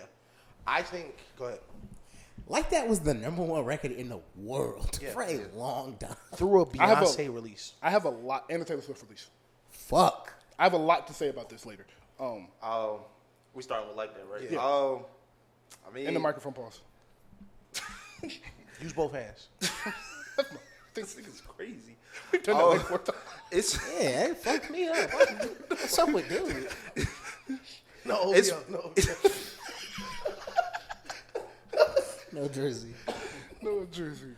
Oh, the best way for me to remember Like That is obviously like this. I mean, this didn't necessarily pop it off, but like it kind of got us towards what we've been waiting for like 10 years. Like it's crazy to think we was in high school when this shit like really like first started. Yeah, that ass, bro. And like now, like we finally, bro. You know what I'm saying? It took a minute. Like it was a bunch of sneak little jabs here and there over 10 years, but like, bro, like we're here now. Like this is finna happen. That's a great point, Tyrone. Did you just go? Yeah, I just go. Oh, I just went. Classic song, classic album. Told you. I told him we don't trust you with a classic before he got here. He told me it was just a regular Future album. Nigga, you must ain't heard Everyday Hustle for real. Man, Everyday Hustle so crazy. Music side, because we always had a classic conversation. This is the most impactful rap album of everyone in your life, in this room. Every single one. And it's not close. It's not really close. Easy. As an adult, it's not close. Yeah. As an adult, sure. Yeah. No, and that is just impactful on you, impactful on the culture. There's not That's what I thought. A single album that came out while we are on Earth that has had a big as impact as this one. No, it's not. It would be like if Tupac and Biggie started beefing because of a nigga album. I understand what you're saying. All right. That's fair. That's a fair point. Like that will go down as, first off, it's one of the best first listens I've ever had in my life. Absolutely. So I was in Vegas off Lil Wayne weed. Flex. Listening to this. I was sitting in the room and I was trying not to get any spoilers about the Future album because he didn't list his features. And I accidentally got on Twitter and saw Kendrick Lamar. All I did was say Kendrick Lamar, and I was like, fuck. So I got off Twitter, didn't check again. And then I heard the bass. So I wasn't looking at the song titles. I just heard the song come on. I didn't know it was called like that. I didn't know this was a song Kendrick was on. I didn't know nothing. I just heard the bass, and already from the moment, I was like, what the fuck? Yeah. Future said I gotta fire my joint up. And then he started floating on that bitch, and I'm in this bitch. Yo, Metro. And then I hear Kendrick. These niggas talking out their neck. And I started that bitch up. Started that bitch from the top. I said, hold up. And then I did my thing exactly like I did. Got up, started screaming, yelling, almost punched a hole in the wall, started tripping. Listened to the song again. So from like that, I will say it's one of the most memorable first listens. And after I know what's coming from that, it takes that to another stratosphere. Yeah. I don't. I'm a TD you niggas. Niggas will roll their eyes in the comments. That shit's iconic, bro. Yes. Literally. Yeah. That shit's an iconic verse, bro. For sure. That is a career-defining verse, bro. Literally. And we heard it, and nobody knew it was coming. Nobody. And the thing is, it's so timeless in defining that in 30 years when we at cookouts, we gonna be like, hey, come here. Let me explain exactly what happened from this. Like, it's one of those moments. So let's go to the next one. Push-ups. How do y'all feel about, we kind of did push-ups already. We'll skip to Euphoria. How do y'all feel about Euphoria? Do we do tailor-made? Oh, I don't think we have to do tailor-made. I think we have to do tailor-made. tailor-made. I will say I like tailor-made, but it don't matter in this beef. Yeah, fuck so, Euphoria. Chris, you know. Because I did listen to Euphoria on the way here. Oh, I ain't gonna lie. I think Euphoria was the first one to drop, right? Yes. Yeah, so like, I think that if I remember it correctly, like I listened to it on the way here, but I'm trying to like remember how it all played out. Like I think he started off slow, and I was like what are we doing, bro? Like are you finna like bar this nigga? What? Then he just like, then he like, that shit was so hard. I wish he would have went another 30 seconds doing that shit. So listen. He really got into it. I said, you said you finna point you a drink. I said, oh. I said, oh. The first bar on Euphoria is them superpowers get neutralized. I can only watch the silence. I said, oh, he's about to talk to this nigga. Yeah. And that's what he did. Euphoria is foreshadow for me. That would be the one word I used to describe that song is foreshadow, bro. Because that whole beginning sentiment was foreshadowing exactly what ended up happening in this fucking battle. The nigga said, them superpowers get neutralized, I can only watch in silence. We watched Drake get taken down. Kendrick has not said one word. Nah, not just Drake. No, not just Drake. Who else? Who else, nigga? The famous actor. Who else, nigga? Say Cole name, nigga. Oh, I don't think that got nothing to do with it. I hope it did. That Cole, bitch-ass nigga. I am forgiving Cole. That's I want to swing you back good to with me, brother. The famous actor we once knew is looking paranoid and now spiraling. You moving just like a degenerate, heavy, antic. It's feeling distasteful. He knew he was calling around asking for information. He said it later. Why you calculate you not as calculated. I can even predict your ankles. You might be right. You're starting to convince me. That's why I've been on this side this whole time. Stories on the family front. Because you heard Mr. Morale. A pathetic master manipulator. Wait, can I stop? I can real quick? smell Can the I stop tails real quick? on you now. Can I stop real quick? Boy! Because you heard Mr. Morale. Nigga, I told you that shit, dumbass. Kendrick telling him, nigga, I told you. You heard Mr. Nigga, I'm telling you. You're not a rap artist. You're a scam artist With with the the hopes of being accepted. accepted. Tommy Hilfiger stood out, but FUBU never had been in your collection. How I make music that electrify him, you make music that pacify him. I can double down on that line, but I'm going to spare you this time. That's random acts of kindness. Hey, Doc, that's crazy. That's crazy. That's crazy, bro. Hey, my reaction to it as the TDE nigga, bro, and I said that 4 times because I had the bucket hat on when Q dropped in 14, nigga, like, oh, the boogeyman real. That was my response. My response was that boogeyman shit was not jokes. Yeah.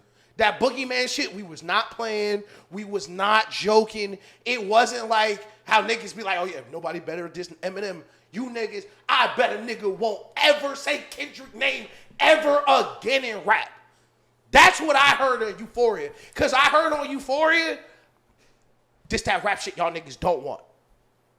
Like just putting pen to pad, getting on wax. It's me. It's me. Yeah. You can't keep up with me out here. And that's what he telling him. He telling him you can't keep up with me out here. And it makes songs like Rich Spirit feel so... Fam, stop playing with me. Stop playing with me. Stop playing with me, bro. Before I turn you to a zone. Yeah. Smoke you niggas. So, yeah. Roll their ass up like a fresh pack of Za.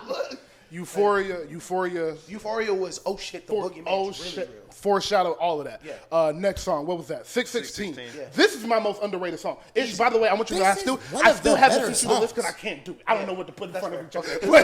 But I'll get it to you after this. 616, I think is the most underrated song in this. Easy. That second verse of 616 is just... It's Fam, listen, I'm telling you, I had to listen to the last verse of 616, and not only is he begging you, please do it, he's asking you not to.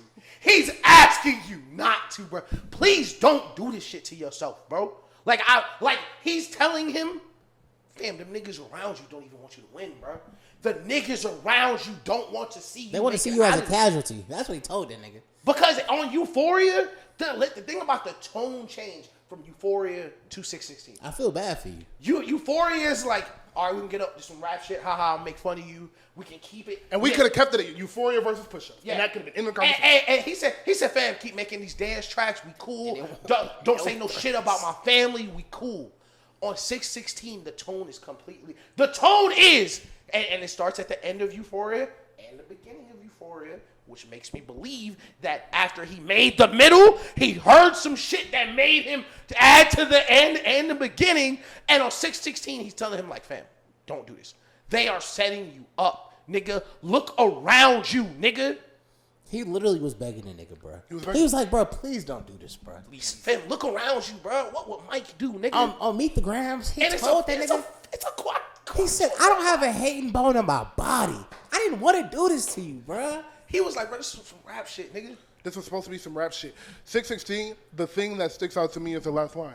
Yeah. Before you figure you are not alone, ask yourself, what would Michael do? Yeah. Listen to this, bro. All right, so obviously we know You Are Not Alone, Michael Jackson. R. Kelly wrote You Are Not Alone. Yep. R. Kelly wrote You Are Not Alone. Hymn. Okay. Yeah. Lastly, You Are Not Alone. Ask yourself, what would Michael do? When Michael was later in his career, the nigga was paranoid as fuck. He thought niggas was out to kill him. He didn't trust nobody. Thought niggas was trying to kill him, steal from him, all of that. Ask yourself, what would Michael do? Yeah. In the whole song, he's telling him, don't do this. These niggas don't love you. Yeah. Ask yourself what Mike did. You want to be Mike. Yeah. Ask yourself. Yeah. My nigga, this nigga Kendrick is a poet, dog. Bro. This nigga Kendrick is a poet. That's why I keep telling you, I don't want you to yell at me about, I don't feel like Drake won this battle. I just can understand why a dumbass Drake fan will argue. Yeah. This nigga Kendrick put on a masterclass of rap. Because if you really let us rap shit, bro, it's clear and consistent. It's clear. It's clear. The nigga this nigga did everything. Bro. He did everything. He's a monster, bro. He's a true monster, dog. So 1,000%. I agree with everything. Family matters. All right, so Family Matters, we can take and change the energy, bro. I'm excited. Seriously, bro? Yeah. I think I'm going to post this on TikTok. I'm going to just post this whole rant. I'm going to talk for 4 minutes. Family Matters. Family Matters, I really think was one of the best performances Drake has ever put on as a rapper. I believe that. It will go down as one of my 10, 15 best Drake songs ever from start to finish. I don't think he wasted a second of that song. And I think the beauty in the song is Drake gave you everything that Drake is on that song. Yep. He gave you the melodies. He gave you the raps. He gave you the punchlines. He gave you the funny shit. He gave you the charismatic Cold video. Everything Drake is, you got from Family Matters, and he encapsulated in 7.5 minutes. And I think the one thing that stands out more than anything on that album was the nigga really did shoot at 7 niggas. Whether you like it or not, he shot at 7 different niggas, and not just 7 different niggas, 7 of them guys. Like them real gods, the dogs. And we can pretend Meet the Grams didn't happen for 10 minutes after that. If Drake gets to let that ring out for 24 hours, this conversation is totally different. The universe, masterclass of a performance. The universe where Drake, Meet the Grams. Wait today. Yeah, the universe where Meet the Grams doesn't step on that shit, and Drake really body them niggas and go on vacation. He gets even bigger. He gets even bigger. He said, fam, I'm going on vacation after this. Hope y'all playing that right next time. I'm going. He thought that shit was... Fam, at the end of the song, he's like, it's over. You're dead. It's over. He said for anybody out there that's calling it right, anybody who's really got this shit figured out, he said you're it's dead. He said it's over. You're dead. You're done. He crushed the two people, not the good Get Back City, man. Like the nigga brought that motherfucker to Toronto and showed you as soon as the video came on the van coming. Yeah. We gonna show you the space, nigga. Yeah, listen, you know, I'm a stickler. It's a different van, but I still like the artistic intent. It's a different van. It's a different van for sure. Because if it was the real van, that shit would have been No. I don't mean like the exact van. Like you could at least got the right car. Yeah. Like that was the wrong car. Like this is a different color. And shit. Like, nigga had a Dodge. No. That shit made me mad when I peeped it. Like I was watching the video. I was like, come on, bro. I said, why didn't I? Word for get word. the intent, brother. Word for word. I said, why the fuck is this shit red? I swear to God, that shit made me so. That shit was burgundy. I gotta watch the video again. That shit looked like it was burgundy. That shit was burgundy as a bitch. I'm saying both of them. I gotta watch the video again because it's burgundy on the cover and it was burgundy in the video. I thought. Yeah, it's burgundy. That's what I'm saying. It's burgundy. The Kendrick van is green. Yeah. Kendrick don't know. Chris don't know rap. No, bro. Like I really gotta look at the cover again. Ain't nothing he knows true. He a J. Cole. So my thing with that's funny. My thing with you know what that song was called? Family Matters. Yeah. No, bro. The van is burgundy. Fuck y'all. I'm looking at it. That van is burgundy. The rest of the background is green. That's what it is. The green. Yeah, y'all looking at the background. That is a burgundy van. Shout out to Drake. I don't know, man. I think you telling me this dress is blue? That's funny as hell. I think Family Matters is Drake. The battle comes down to these are two niggas that represent the opposite of each other exactly. Yeah. Mm-hmm. So I think Drake came into this battle and he knew that he had. It's like the Cavs and the Warriors in 2016. The Warriors played this style of basketball that everybody fucking hated. They shooting threes. It's not the traditional shit. Drake come in making all these poppy ass, dancing ass, rapping ass, fun shit. Drake had to prove a point like, I'm going to win this battle the way I have always won. Yeah. I'm going to do the shit that I do because it's me. I can do this. I'm playing small ball versus Braun. I'm playing small ball. And then... Come on, bro. The block. Hello. This episode is called Blocked by James, bro. Because I really believe this bottom of my heart, bro. And it's mad Steph Curry, Drake connections that we've made over the years, bro. That 10, 15 minutes between Family Matters and Meet the Grams is what it was like watching Andre Iguodala run down that court. Nigga. Swear to God, I have never felt... I'm not even the OVO nigga. I said, we fucking up. It's over. We back, nigga. Fam, Iggy's running down that court. The game's... I don't know if the game's tied or whatever, but fam, Steph playing bad, but fuck, Draymond got 30. Iggy finna score right here.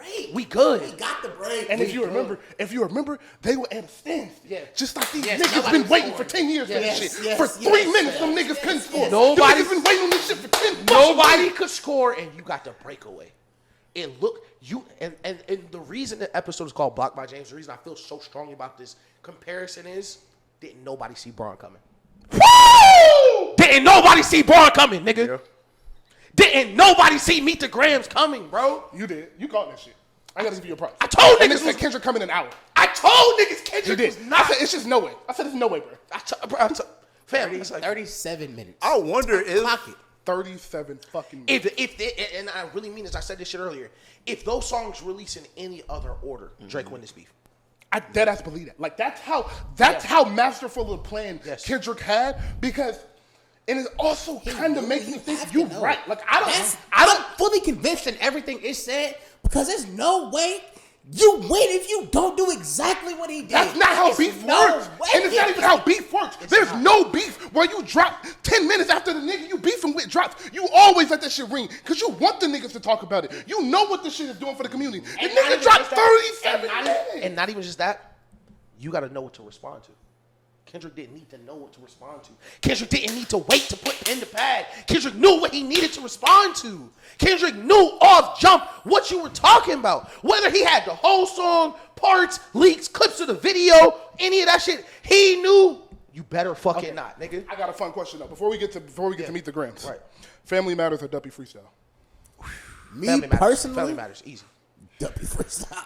I would say Family Matters because I swear to God, I was listening to shit on the way here, and I used to tell you this all the time. I think She Will is the best vocally Drake has ever sound.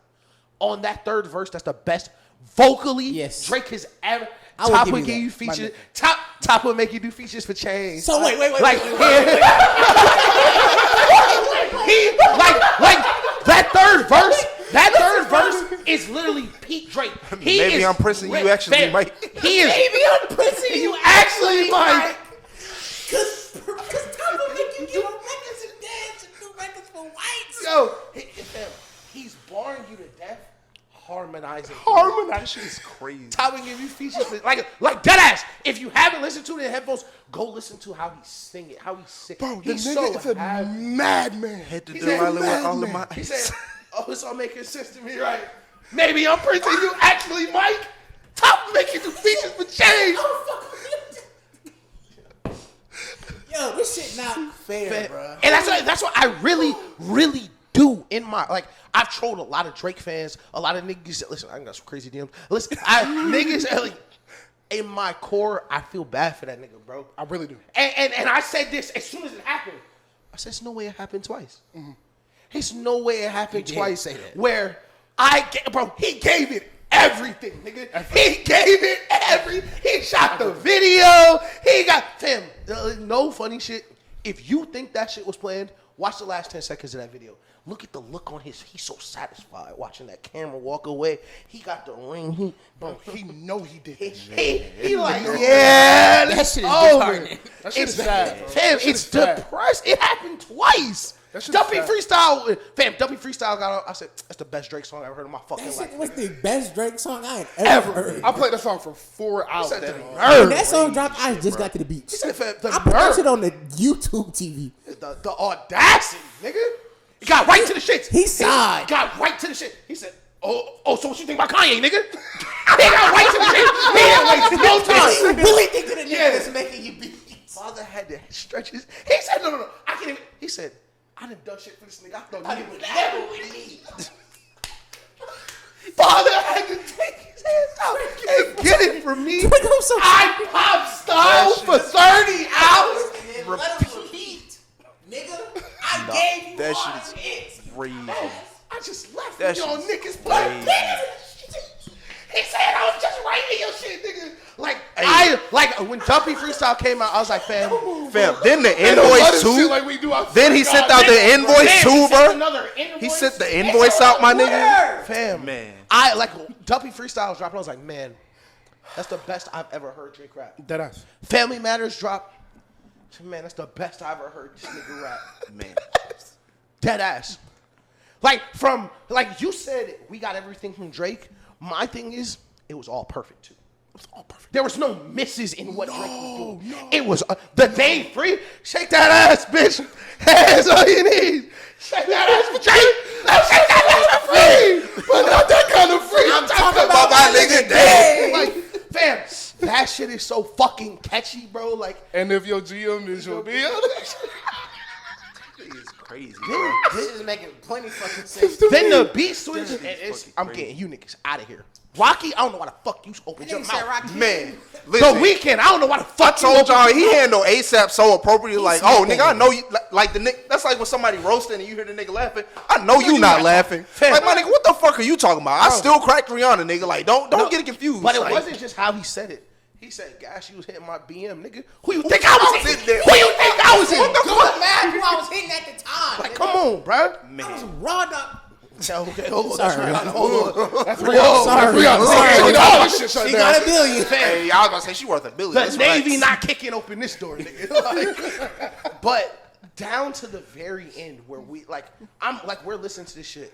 Like when we're first hearing it, we're like, okay, this is gonna be it. He said, I'm going on vacation.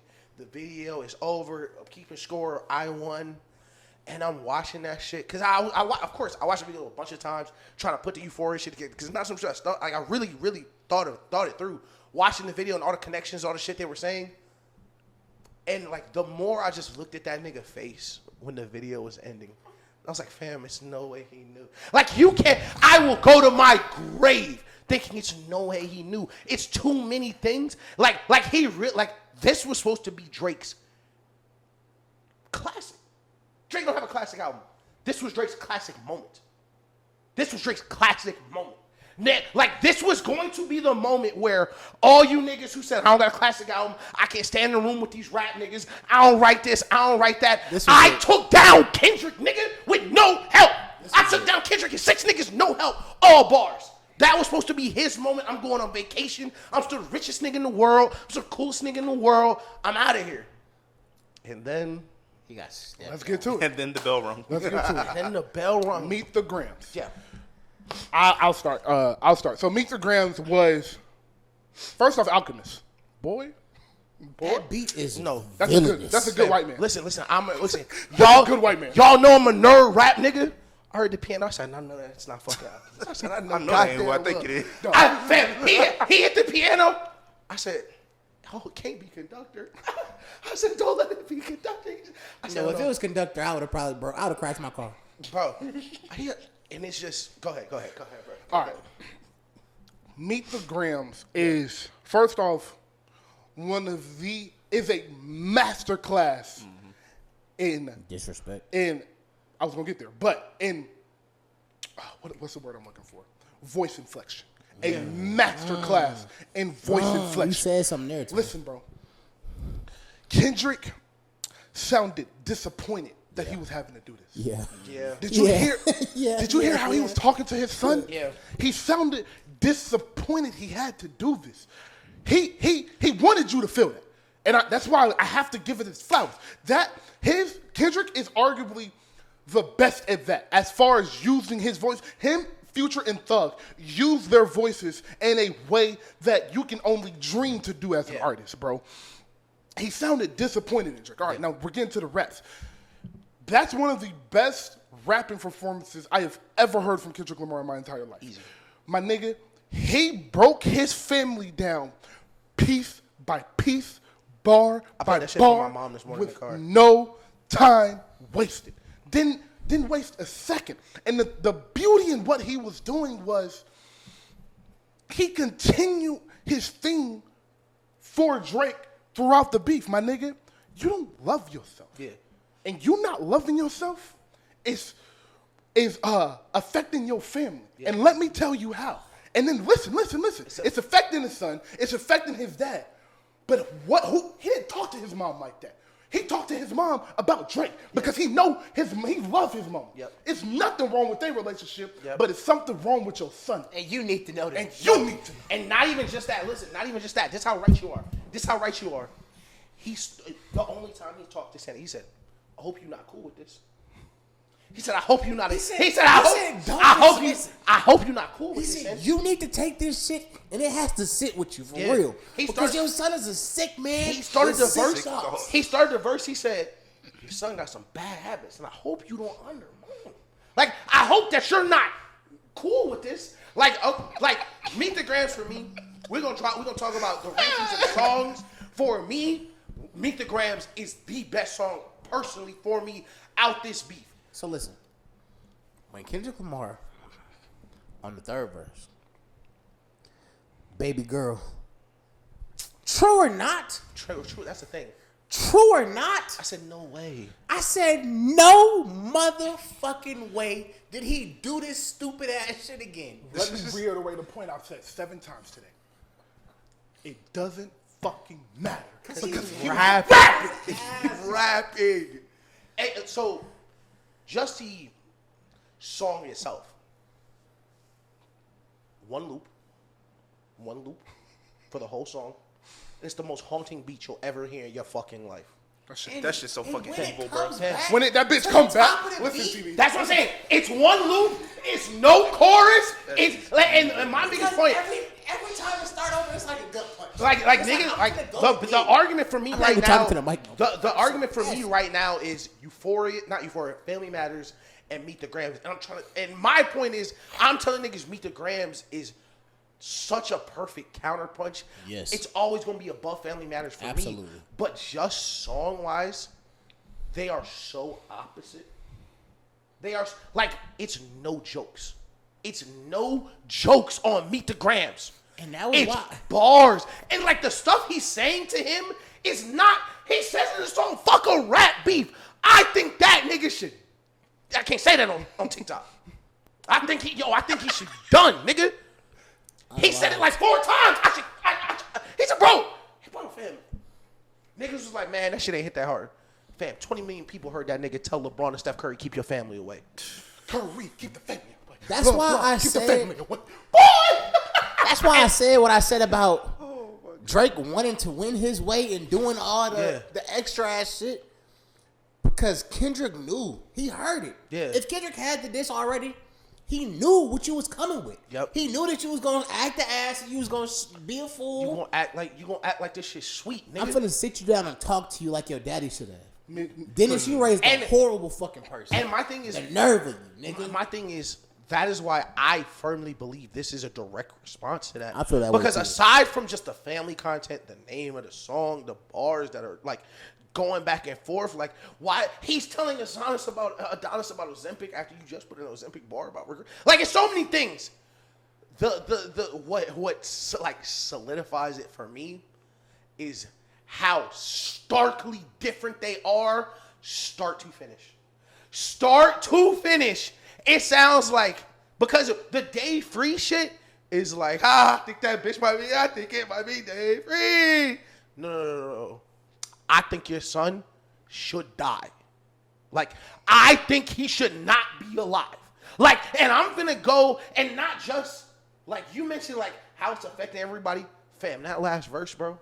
Niggas talking about the daughter, and I know this is the part of the video where they're like, the daughter's not real, Fam, first of all, we don't know if the daughter's real yet. Just give it some time. I don't know. It's a lot of stuff. We're not here to try to prove things that nobody has proved. We can't do that. I'm sorry if you came here for that. The only thing I can prove to you is what I believe is that Kendrick had the song. But that last verse is one. That was the nail in the coffin to me, because it was no reason to underline how much this nigga has lied his entire life about everything. About everything. Like, hear it in the headphones, it echoes. It echoes like there are ghosts in the room with you. You lied about everything. And the last thing he said proved it all for me is, fuck a rap battle. This a lifelong battle with yourself. Nigga, because your team leaked it, nigga. You battling them. You not battling just me, bro. You battling you. You battling your addictions. You are battling OVO. You are battling everything you created. Because no matter what the moment is, this shit don't end here for you. Them niggas said, bro, Drake not tripping, fam. The whole world calling that nigga, man. Look, bro. That whole world calling that nigga something. So that shit sounded like it affected him on the heart. I love the third verse.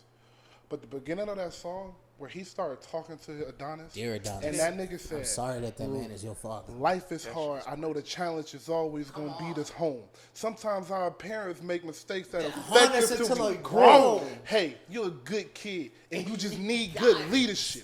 Let me be your mentor since your daddy don't teach you shit. Never let a man piss on your leg, son. Either die right there or pop the man in his head, son. Never fall in the escort business. That's bad religion. Please remember you could be a bitch even before you got bitches. Never code switch, whether right or wrong. You a black man, even if it don't benefit your goals. Yeah, do some push-ups, get some discipline. Don't cut in corners like your daddy did. Fuck what Ozempic did. Don't pay to play with them Brazilians, get a gym membership. Understand no throwing rocks and hide a hand, that's law. Don't be ashamed about who you with. That's how you treat your mom. My nigga! That's crazy. What more do you want from rap music? Crazy. What more do you want from rap music? That's a verse, bro. That's Talking a song. to a kid like that. This isn't a song. He said, "You don't understand me now. Play this shit when you 18. That's why I made Mr. Cause it's gonna Morale. haunt you till you grown. That's why I made Mr. Cause it's gonna haunt you till That's you why grown. I made Mr. Morale. Bro, he said, like even the little shit. He said, "You're a black man, even if it doesn't support your goals." That's one of the craziest lines I've ever heard in my entire life. You're like, and one of the biggest, like, He said that on a song to Drake's son. I don't even want to say He's it. 6. In the biggest dog whistle I've seen, or I don't get it from the white people about why is he mad Drake's mix, fam? He didn't never talk about Drake being mixed. Never. I really wanted to counterpoint this, and for you niggas to understand, he Keep just it 2 called. minutes so I can post it. Oh yeah, for you niggas to understand, he called Adonis a black man in this very song, and Adonis less black than Drake is. The difference is, he's saying everything about Drake is fake, including him pretending to be black. That is the problem. Not that Drake is mixed. J. Cole mixed. Niggas ain't never called J. Cole white because J. Cole from the culture. You don't got to teach J. Cole shirt and shit. It's a dissection of everything that you pretended to be, and how that ruining your life. Like for him to really be like, the nerve of this nigga Dennis, the nerve of you nigga, for you to not raise this child, then raise him to be a psychopath. Hey, fam, the more paper bar. Going from if dementia running his family, I think you should ask working, for more son. paper. Going from the dementia bar to the first song to him repeatedly asking more paper and more paper. Like, this shit is like, and I'm telling you, this is why it's my favorite song. I think over time, a lot of niggas, because what you hear is, I ain't really want to listen to it again. I ain't really want to. You shouldn't want to. He didn't want to tell. He didn't want to tell It's the Drake best that rap song of the beef. That shit is dark. bro. But it's fucking amazing. Bro, that shit's evil. He didn't even want to tell that shit to Drake. He didn't even want Drake to hear it, nigga. It's a phone call conversation, player. Bro, bro, he said you lied on the only artist that can offer you some help. The only like that is. Chris, you go. Before Ish had the anger, someone He start crying. No, like, Shit, dead ass make no, bro, like, So I cried. Meet I'm the not gonna- Grams is fucking the evil, night, bro. Like, after Meet the Grams came out, I cried. Like, from excitement. Like, I cried tears of joy. And I'm not lying. today is probably the second time I've listened to that shit, bro. Like, Before you go again, for you niggas still questioning if I think, first of all, the niggas saying why didn't Kendrick like reply, and for the niggas who still don't think Kendrick had the one up on this nigga, he said, fam, you lied on the one nigga that was trying to offer you some help. You lied on the one nigga offering you some help. The one nigga who could say you're the biggest artist in the world. Shit, maybe me too. You can't trust no women. Shit, maybe me too. You have problems. You got family problems. Mr. Morale, all about that shit. The one artist who could really help you. You went to war with me. Because your insecurities, nigga. Because your problems. And that's the biggest thing about it. That's the biggest. No, you go, because that's all I got, bro. Like, that shit is evil, my nigga. Like, today is the second time I've listened to that song, mean, and I bruh. that shit is It's crazy. mean, dog. Like the Pusha T fan, like niggas like he just repeating Pusha T. The Pusha T shit was jokes. Your dad's a Steve Harvey suit nigga, 40 gonna die. Harvey suit nigga. Yeah, like fam, the story of Addy Don sound way different today. Story of Addy Don today be like, damn, okay, that's kind of mean, and Drake got a kid. that's going to sound mean forever. Dog, That song's going to sound mean Meet the forever. Grams is some of the meanest shit ever put on. Not like us. Like, he's really trying to teach that nigga Chris. life lesson on that shit. Not like us. Not to finish your thought, if you had a thought. Oh, no, that was it. That was it. Okay. Not like us, though, yeah. I told y'all earlier, and I've been telling you, Not Like Us showed me Kendrick chronically online. Maybe not like how Drake is, where he be trolling niggas and doing it. That nigga Kendrick is chronically online because he heard that shit niggas was talking. We can't dance to this. There's the whole debate about this don't got replay value. Yeah. That nigga said bet. Bet. That nigga said bet. Hey, Mustard, It's time. We finna I get in know the you've been studio. I know Mustard has called Kendrick. Not only that, he said sent Kendrick 90 beat packs. not Just only waiting for him to get on one. Not only am I gonna get the one up on Drake, I'm finna get the West Coast back up, nigga. Like, You feel me?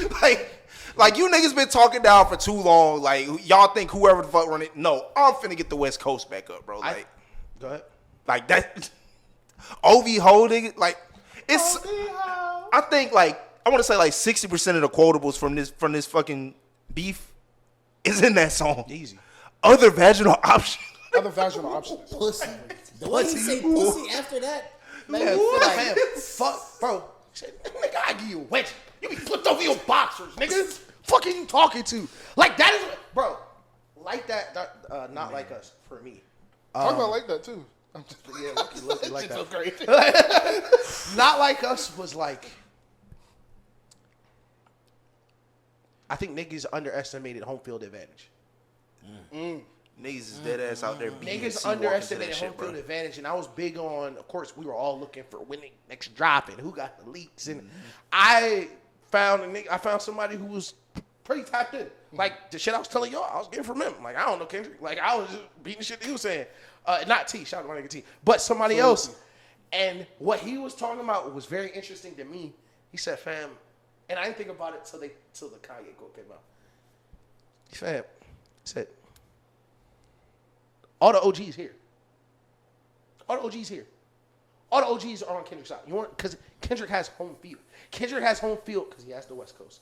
Drake, America, nigga. like all of America, like the cities, like Chicago. Kendrick died from Chicago. Kendrick tapped in Chicago. Drake not from Miami. Ross from Miami. That's Ross City. Houston, that's not Drake City. Like Meg Thee Stallion said, posted in another nigga hood. There was nowhere that was putting Drake first, no matter what. Niggas underestimated home field advantage, bro. Like having Drake got a signature sound. Like the West has a sound.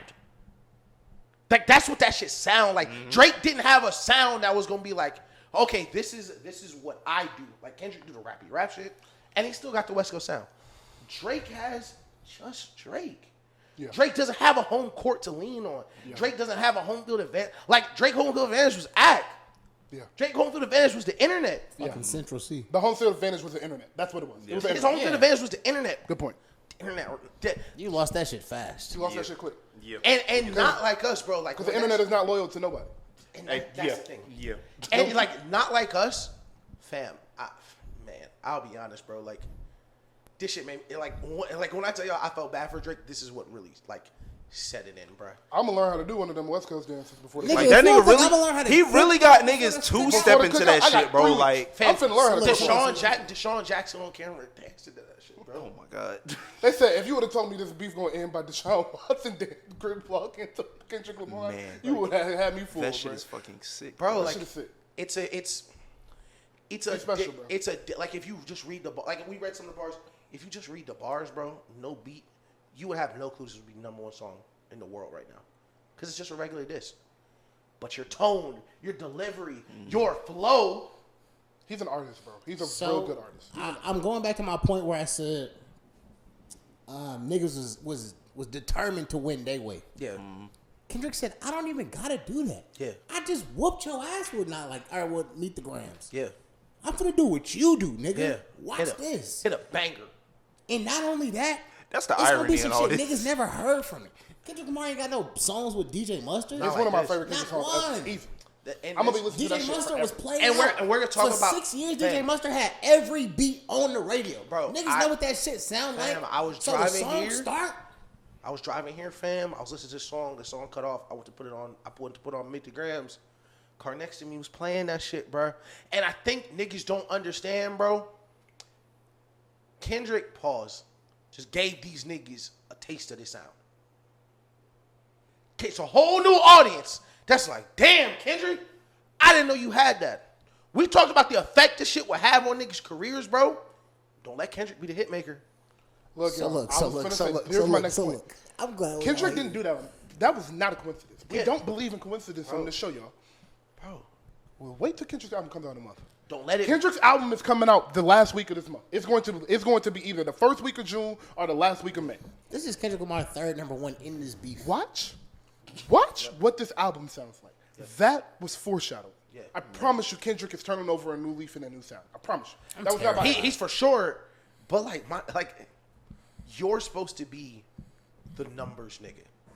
You're even if you don't fuck with my music, even if you think he's rapping better, I'm the numbers guy. I'm the biggest. This beef showed that is not a permanent thing. And I don't think specifically Drake and Drake fans understood that kind of. I did not either. And I didn't see it going this way. We talked about like Drake's run before this beef, like what's gonna end it or what would happen. And like I said Drake was gonna be Drake. It's crazy. I felt kind of my own. Okay, can you stop real quick? Because I'm finna ask the question. You're finna answer. Okay. How does this affect Drake's legacy? Was one of the final questions I wanted to ask tonight. Okay. Because I do think we can obviously kind of assume what's going to happen to Kendrick. Not too much. He'll probably get a little bit bigger over the next year. I'm go crazy. But I do think this affects Drake's legacy in some way, and you're finna explain that. So continue. Yeah. I think it's crazy because I think this will be the change of hands for rap music. I think we are in the beginning of the Kendrick Lamar era as the biggest and best rapper. And before, listen, the Owls, stop sending me death threats. Just listen through it. Right now, ask yourself today, genuinely, really, in your heart, does Drake feel bigger than Kendrick right now? We assumed he was. No, for real, we assumed he was. Because he's always outside, he always got the numbers. Does he feel bigger than Kendrick right now? Because when I cut the TV on and the Dodgers are walking up to it, and TNT cut the cameras and Shaq and Kenny are chuckling, listening to it. And it's 5 days of tracking on their way to be the number one song in the world. It don't feel like it's a big gap between y'all. If there's a gap to begin with. You started push-up saying, you're not creeping up. Fam, he passed you. And not only did he pass you, he kind of mushed you down on the way. The nigga said I was talking to you. I was talking down on you, but I was looking straight. Like he kept telling him. Yeah. He said just to have this talk with you, I had to hike down. Yeah. He said in all them songs, at some point, I'm bigger than you. At some point, yeah. And It's like he keep trying to reemphasize it, like in Facts. even in the hard part of 6, like he said it still again. and another reason I say I really wish Wayne could have helped him, because I think Drake thought he was gonna be the biggest rapper in the world forever. This is like that ego we talked about. He never saw a scenario. this is Tyler the Creator, DJ Khaled with Igor. DJ Khaled knew he had the number. Yeah, it's me. It's me. We the best, nigga. Yeah, I did it. This shit is smashed. I've been telling y'all that for 20 years. Yep. mysterious music. Yep. Yeah, so not like us is special, but I think this affects Drake's legacy in 2 or 3 years. Oh, I don't think you see an immediate impact from this. But I think slowly but surely it's going to be more common to be like, man, cut that Drake shit. He's going to become a punchline. He's back. That's the thing. He's going to become that goofy nigga again. Everything he didn't want to be, everything he worked to get away from, they're going to start looking at him again. The nigga called him a certified colonizer. The bar was...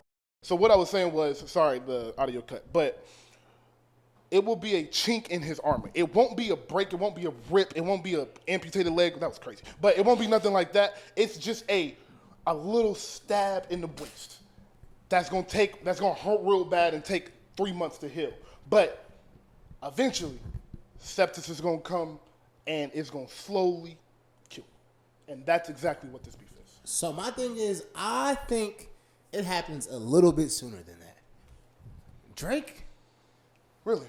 the Drake features, Drake having the chance to go out and do these features, it's over. Ross, your best collaborator. Future, the nigga you made a whole classic mixtape with. What's Savage gonna do? Savage don't want no smoke with niggas. You think Savage not ranking Future over? It's Atlanta over everybody. And we can have this conversation at the same time. This was my next question. Who is getting a Drake feature now? I would say Yachty? What Yachty. the fuck do that I mean? still think 21 will work with him. Honestly, I don't know if he does. I I think he'll still work with him. Deep. See, 21 and Metro go way back. 21 and Metro really fuck with each other, bro. 21 been really quiet. That's why I'm asking, like, who the fuck is gonna work with him? Like, we're gonna take Nicki and Wayne out of this because I think them niggas is forever. They locked in. Yeah. After that, Bend it down for to start rapping. You're hilarious. This is my thing, bro. And I didn't really touch his legacy because I didn't done so much hate in this episode. Like I feel like niggas just not gonna hear it because I've been You did a hating. good job though. But bro, like we are reaching the end, bro. That hurts me. The time of Drake being the biggest rapper, the best rapper that could do what he want, he can hop on any song. It's over, bro. Because not only are you R. Kelly Cosby shit aside, whatever word we want to put in there, aside from the shit niggas are calling him, bro. Them artists in Atlanta, bro. Them They niggas heard that shit, bro. Yeah.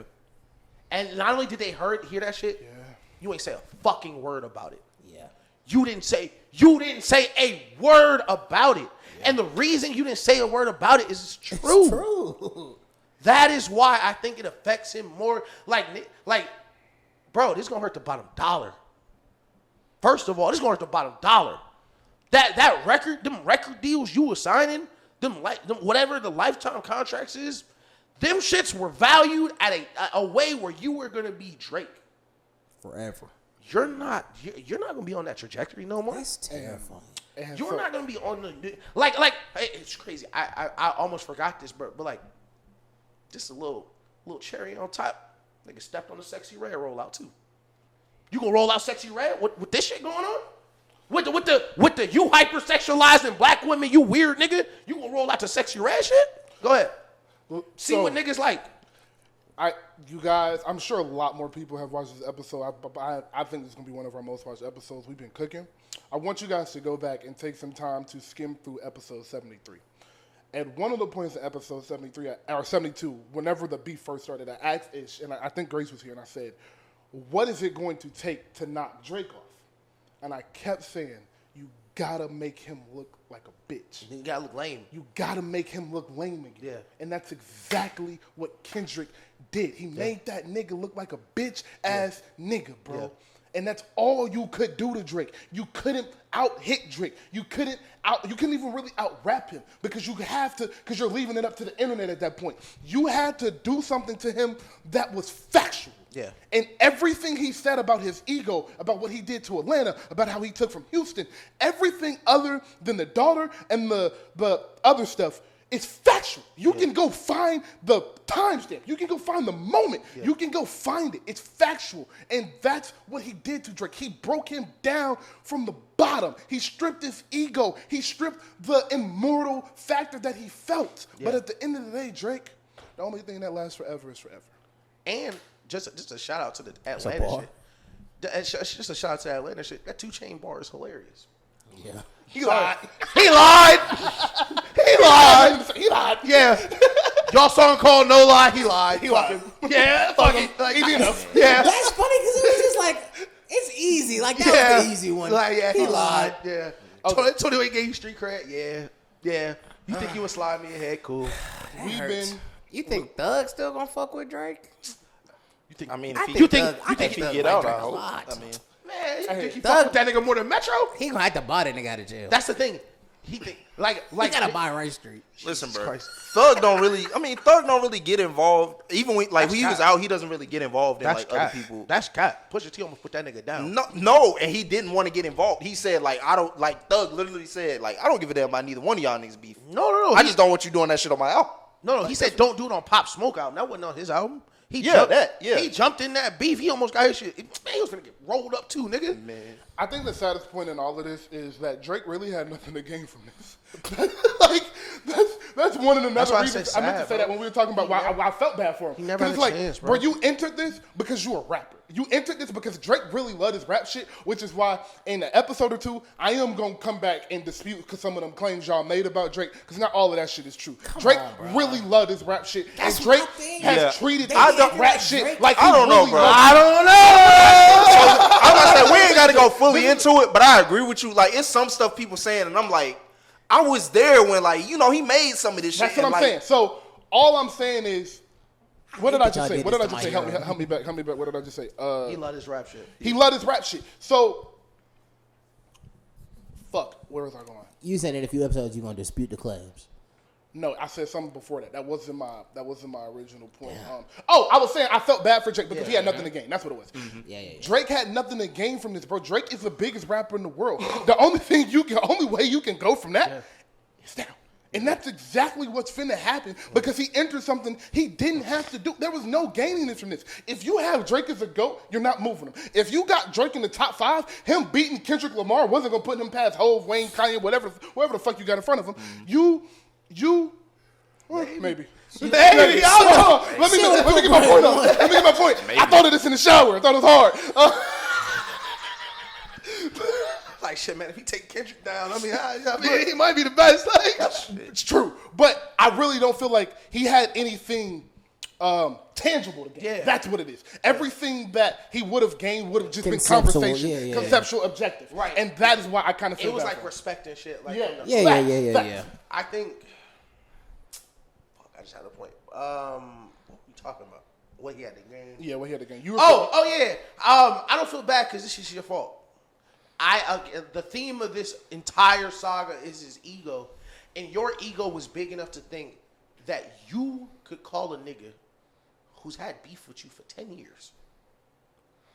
And you said, hey, J. Cole, call Kendrick. That's your man's, right? Let's get him on the song. I think, and we talked about Kendrick being paranoid, and this bar is going overlooked because there's so many. He said, bro, you did Cole wrong. And you acting like you don't know. Yeah. You set that nigga up. Nobody's paying attention. No one heard that shit. Damn, no one heard that shit, bro. You said it. Cause I was bound to tweak out, nigga. Dog, I was coming like this regardless. Bro, you try to, J. Cole, your man's, Cole, invite him over. We gonna do us, a look. It's us. Right. Knowing you felt like this, knowing y'all had beef, you thought, this the Michael Jackson record. He gonna kiss the ring. No, bro.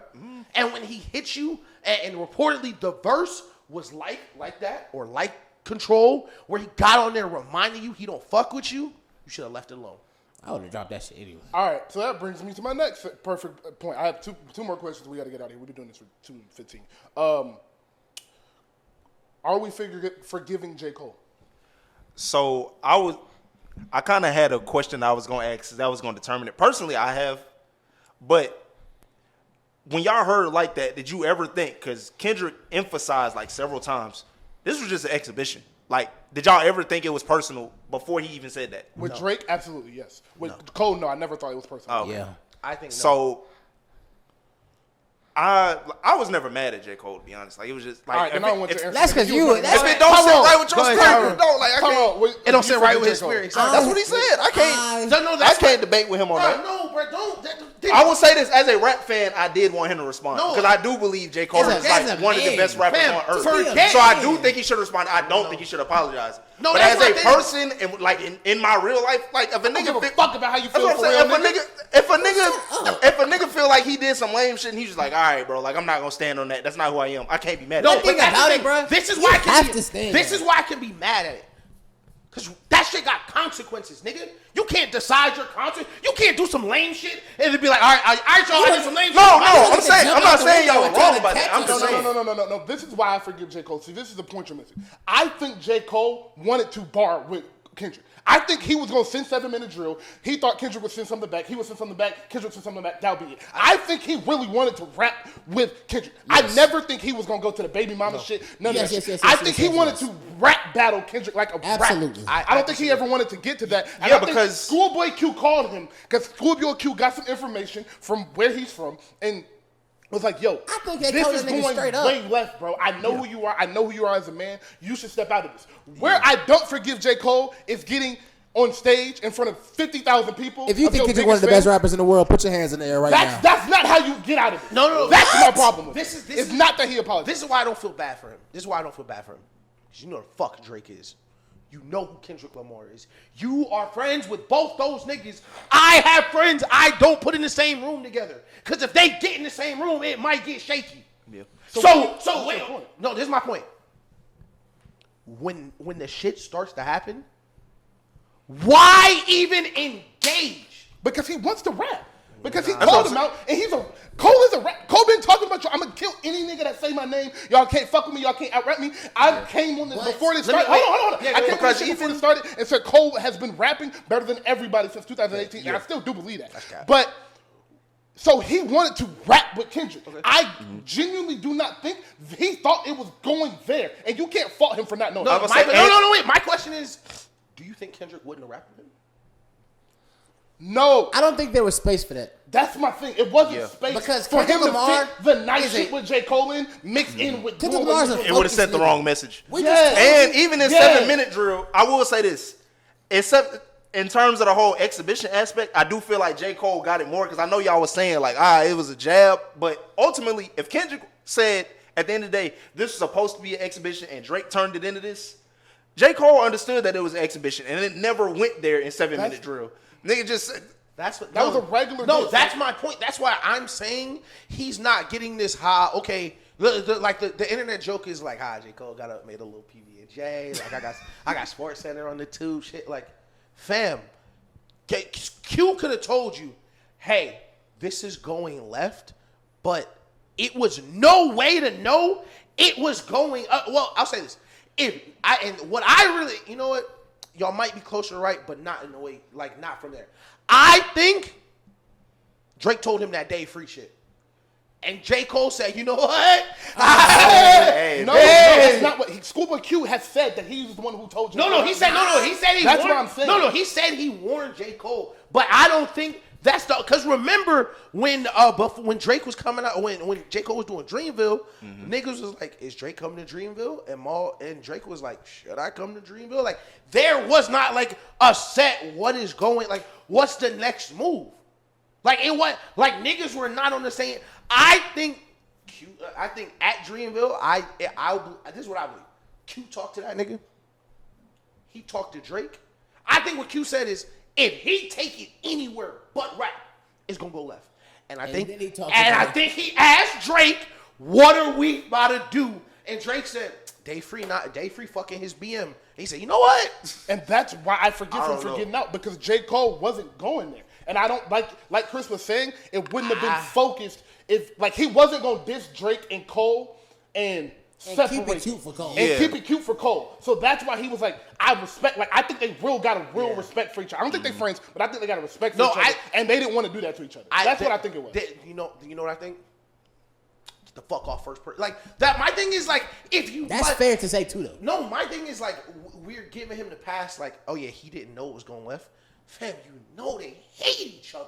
You know they hate each other. I don't think Cole knows. I really don't think everybody knows. I really don't think he knew that, bro. You know that. No, bro. So if you, as Daniel Hardiman, know that. Fam, they've been arguing for 10 years. I don't think Cole knew that, bro. Listen. I don't think Please. I get what y'all point. Your points are solid.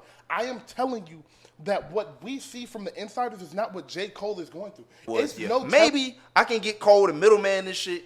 We can like get in the room, talk, do whatever the fuck, and make a really big record with the biggest 3 rappers of this generation. And then it's gonna be my beat a record, and it's history because it's with the big 3 of the generation. Exactly. Like it made sense. Yeah. So why does first person shooter come out without Kendrick, with y'all talking shit? That's where I think Kendrick Lamar Cole is talking shit. No. That's been my point the whole time. I don't think Cole was talking shit. That's why Kendrick said, you played J. Cole. You set that nigga up. That's what I'm saying. Because you dropped this record knowing that I was on the way. Let's put it all together. When first person shooter came out, what did everybody in this room said? Why the fuck ain't Drake rapping? Why J. Cole the only nigga rapping right now? Why J. Cole the only nigga rapping, bro? Why is Cole the only nigga rapping? Drake is not rapping, bro. The song that was supposed to come out is not that song. Drake is not rapping. That's why he set Cole up. Why? We're not talking about that. We're talking about J. Cole apologizing. So I agree he set him up. I do agree with that. No, but I don't know if I agree with that. I don't feel bad because, fam, no, that's the reason I don't feel bad. Because you were the only nigga rapping.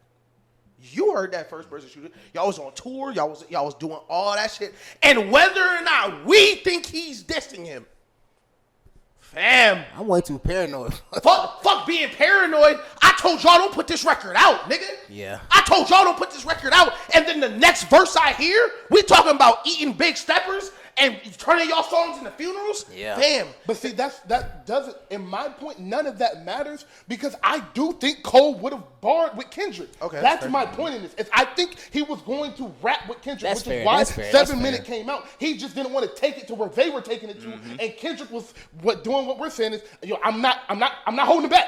Like if you're gonna play this game, play this game. And I think Q called him and was like, my nigga. This I is was going saying, I think left. Q was scheduled for Dreamville Fest, so I Yes, think exactly. they He talked was. there. He was at Like Dreamville. I think they And talked he there. probably was talked at to- Dreamville. He Q probably was talked to him and was Could like, you my nigga. imagine if Q had that conversation with Cole Right and before he went on. then when they got on that stage and did that crew And walk? it kind of He makes was- sense he that was he hoover did, stumping on because the it's like stage. it don't even look like he talked to nobody about that because everybody around him would have been like, J. Cole got some real niggas around him. So everybody around him would have been like, my nigga, what are you doing? Don't apologize. Like you can get out of this a different way. It seemed like he had that conversation in his trailer and walked on stage. No, I but think like, Kendrick told the nigga to apologize. my thing is, I don't think so. I don't think it's like I that. need I don't to think know. so. Maybe, But but after I'm the boogeyman. Fam, look. You We wanna can say see stupid he didn't games? tell that nigga to apologize. He sounded sorry as fuck and was quoting To Pimp a Butterfly on He stage. said, if you think Kendrick Lamar But is the best rappers in the the world, reason I'm not shooting him bail for this Schoolboy Q, shout out Schoolboy Q, shout out the reporter who said that Schoolboy Q talked to J. Cole, because the reporter didn't say what that nigga said.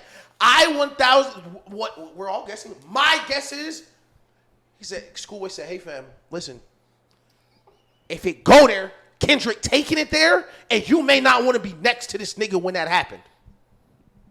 imagine if they started calling J. Cole a P. all right. That's what I think he said, fam, if this shit go left, bro, you not gonna be I'm taking it to hell. fuck the rap shit. You on the wrong side right now, nigga.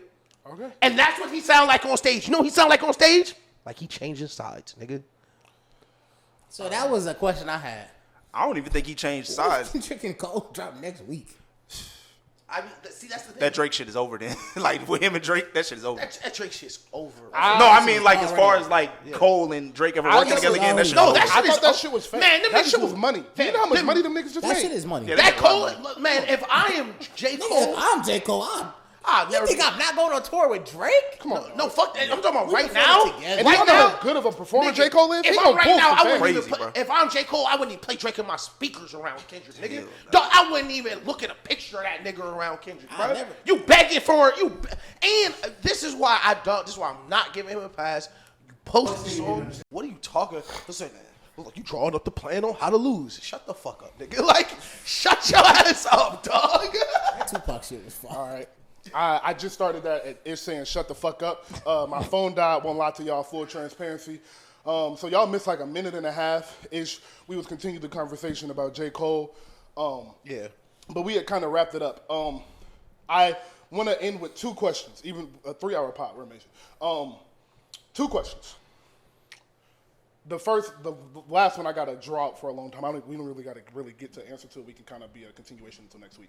But the first question I want to ask is, what could Drake have done to win this battle? Don't make tailor-made freestyle for one. Don't get your shit leaked. Yeah, like Don't get listen. your shit leaked. He need to really figure out who the mole is. They shot that nigga this morning. I was gonna say he should have got a shooter. He should have hired. No, they said that was a security guard that got hit this morning. Though, so I don't give know. a, I don't think give that's a the mole. fuck what happened this morning. Fam, you think Drake this should shit- have hired a gun. Fam, they said it's a security guard, bro. Who the fuck would have Dennis luggage, bro? Security drive the car, right? Why he got Maybach gloves in the cover, dog? Found that nigga, bro. I'm not good. They like, man, it's cash OVO. He said, who the fuck would have his luggage? You are hilarious, man. That's a crazy nigga. Fam, that nigga, bro, he looked around. It makes sense to me though, bro. You think Bro, he that? looked around. He said, what Jesus said? Somebody at this table. This is where We never talked about this Crazy, bro. 616. Yo, The whole song he was talking to that nigga like you got a traitor in your camp. Yeah.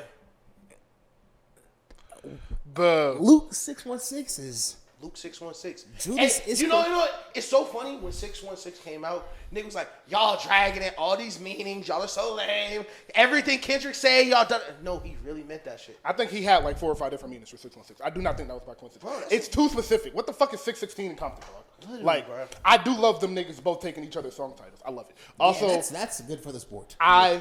Y'all not gonna like it when the real Hard Part 6 drop. Where I think Drake went wrong, obviously, is tailor-made freestyle. But what I think he could have done to fix his whole battle, if tailor-made's freestyle was all Drake, and the Pac verse was a little bit better, because he does have to fix that Pac verse. I think after you get over the fact you're listening to Snoop, you're gonna realize that second and third verse is crazy. But if he fixes the first verse and the tailor-made is all Drake, and then he starts talking to Kendrick, and as he starts talking, he's like, you know what? You're not even going to listen to me. And then the AI Pac comes on.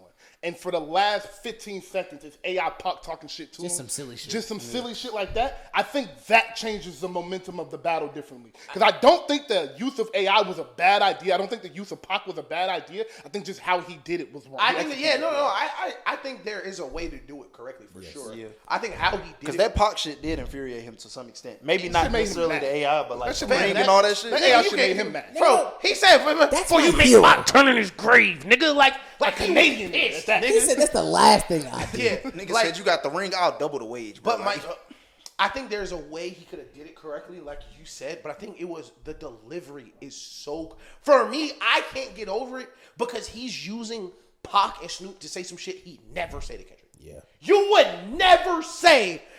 You've never been to jail. You've never shot it. You would never G-check Kendrick with your own fucking voice. That's why you got that is why it's so corny to me. What's the intent? That's like niggas was like, man, he trolling Kendrick. No, he was really trying to get at Kendrick. He really wanted tailor-made freestyle to hit, but he can't say that shit to Kendrick. He can't tell Kendrick that that's real jail talk. You ain't never did that. He can't tell Kendrick you not tough. Like that's why it's so corny to me. You're using AI to say some shit. Like that's why it's so corny because you're using AI for the reason of AI voices. That's why I didn't think he was trolling the AI leaks. He's using AI the way white people use AI to say some shit you would never say. Nigga. Okay. All right. I agree with everything you said. The last point I have, and like I said, we don't really have to talk about this. It's kind of more of a nerd conversation, so it's not we shouldn't drown the podcast out with it. But I don't believe in coincidence. I don't believe in coincidence. And says it wrong twice, especially in music. I think it's something to Vince Staples every time he's asked about this beef, saying, y'all niggas beefing and Taylor Swift fighting for niggas streaming rights. But okay. Y'all niggas beefing, but the niggas that's really making the money off of it laughing at y'all. Y'all niggas beefing, but the corporate niggas up here making all the money off of it and y'all just screaming about who won. I don't think Vince Staples is saying that just to be saying it.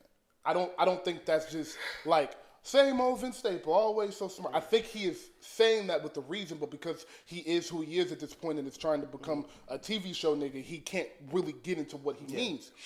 And I was listening to the Joe Budden podcast talk about this, and then they brought on Vince to talk about it, and then they called Larry Jackson to talk.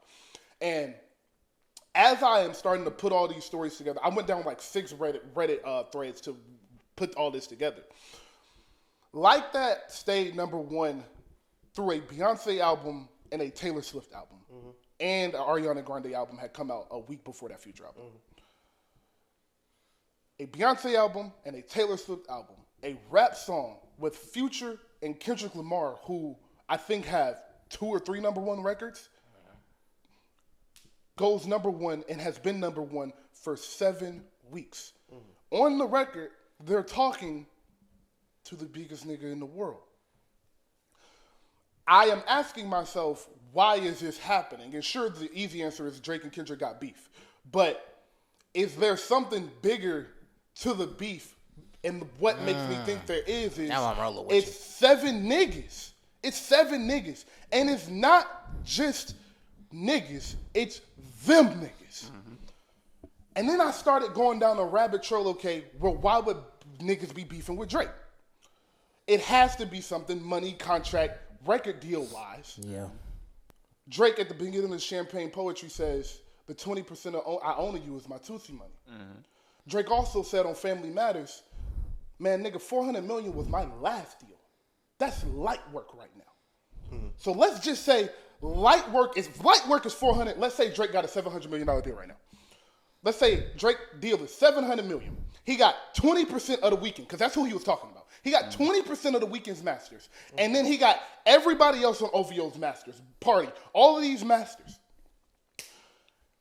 And you're thinking, okay, cool, that's not that much. But he has a relationship with Larry Jackson. And in 2018, on Dedication 6 on Family Feud, he said, Somebody get Larry Jackson on the phone. I need some ownership if we press and go. I need some ownership if we press and go. Yeah.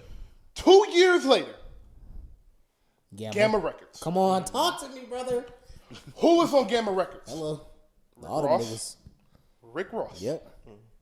Travis Scott is coming to records. Yep. Sexy Red is coming. It's on Gamma Records. Who has he been with? Do you guys know Four Bats never signed with OVO? And he's a Gamma artist? And that was just a rollout? All right. French Montana, who he just sent the cease and desist to, and it actually worked with him. He's on Gamma. Yeah. And also Usher, who doesn't matter, but Death Row's catalog is also on Gamma. And whose voice did he use in AI and not have issues? So I'm looking at it, and I'm looking at some little details in between now and then. When Wayne and Chainz dropped Collie Grove 2, he didn't post the album. He posted Ross and Meek's album though, and Ross and Meek have had an issue for a minute.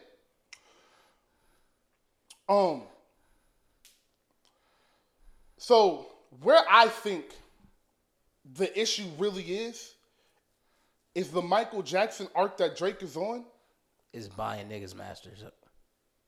And Drake is buying the music industry up, just like Michael Jackson was. And what did they do when they needed Michael Jackson taken down? Killed him. Touching kids. Oh. He had the amusement park. He got a big house. He touching kids. And that brought Mike down a little bit by little bit. Now, I could be reaching, but that shit all adds up. And from the moment Drake started to become 2018. It was after Scorpion, after he got off Cash Money, he got the 400. I think that deal was around 400 million, and then they signed him again. He's been talking crazy, and if you go back and listen to his raps, he is talking about owning niggas. He told one of the niggas, "I'll buy y'all masters again." He was like, "Who else?" He said if your pub was up still, I bought a whole thing. This nigga has been talking about owning niggas' music. You've seen the checks niggas. Do you know how much money nigga is bringing in? If he got 30% ownership of Gamma, do you know what that is doing to the music industry? If Drake is building these catalogs and Drake is getting these assets to be able to maneuver and purchase large lump sums of industries and to become a titan to where they can't tell him anything, because once you get to that point, you can now affect change to the masses. And that's what Taylor Swift is trying to do right now with the streaming numbers. She has been saying she dropped 1989 and 2015 that we want to drop, that we're trying to fix streaming. We want everybody to, Tyrone, can you check and see my phone? It's still recording. But we want everybody to get the same paid amount. That shit isn't fair. And what did they do? Scooter Braun brought her masters, took her out of that shit, and she couldn't do nothing, and she couldn't make no money off of music until she started making the Taylor versions. They tried to do the same thing with her, and now she's just on back. And Drake was with Scooter Braun. That's true. All of this shit just makes too much. Shit happened in 2018. I don't think this shit is by coincidence, man. They said he might got some of Justin Bieber shit too. This isn't just me. This didn't come from my brain. This came from me listening to 4 or 5 podcasts, going down 7 different Reddit threads. The shit makes a lot of fucking sense. I don't disagree. We just watched Drake get set up in real time. Yeah. We just watched him get set up. He got set up, bro. We just watched him get set up, bro. Kendrick said that's 100 niggas you got on payroll. And 20 of them want to see you. First of all, Genius flipped a 20v1 bar, by the way. Yes. Genius flipped a 20v1 bar. But like you were saying, fam, if you got 100 niggas on the payroll, 20 want to see you gone, and 2 of them practically tied to your lifestyle. Like they didn't say want to see you fall. He said I want to see you gone, bro. They wanted Michael Jackson out of here. You know, he got too powerful. Drake is getting too powerful, bro. Hey, they gonna take this. Listen, it be jokes. Listen, fam, it be jokes. Kanye the crazy nigga. Kanye to this nigga, that nigga. When Kanye said we are about to watch the extermination of That wasn't, but that's why I fucking love Kanye, because he gonna say some shit he not supposed to. Do you know what else he said? I got you. And that, he said Lucian Grange is involved with the banks in Africa. Yeah. They took that shit off the internet. Yeah. That shit isn't on the internet. Yeah. This shit is not coincidence. Bro. I love the beef, but it's some deeper shit going on. I think I 1,000. He I don't deserve some- This is what I think. I think Next Pulitzer. it's kind of 50-50. I think the beef started naturally. Yes. I think the Kendrick verse dropped, went number 1, and them niggas said it's time. Yeah. I agree. I think them niggas said. I think they've been plumbing this for a minute. They said we got the #1 record smashing on this. I If think somebody if up there we telling gonna go, we gotta go and right we gotta now. keep this shit at #1. This shit gotta play everywhere. We need this on all the radios. Bro. We need this And everywhere. now Kendrick has replaced that #1 with Euphoria. Yeah. He replaced Euphoria with Not Like Us. It's not an accident Kendrick Not Like Us is going #1 after 5 days. This shit is not coincidence. They Not Like Us. I think he got set up. I listen, this whole episode has been about him getting set up. But I truly believe that once it was a possibility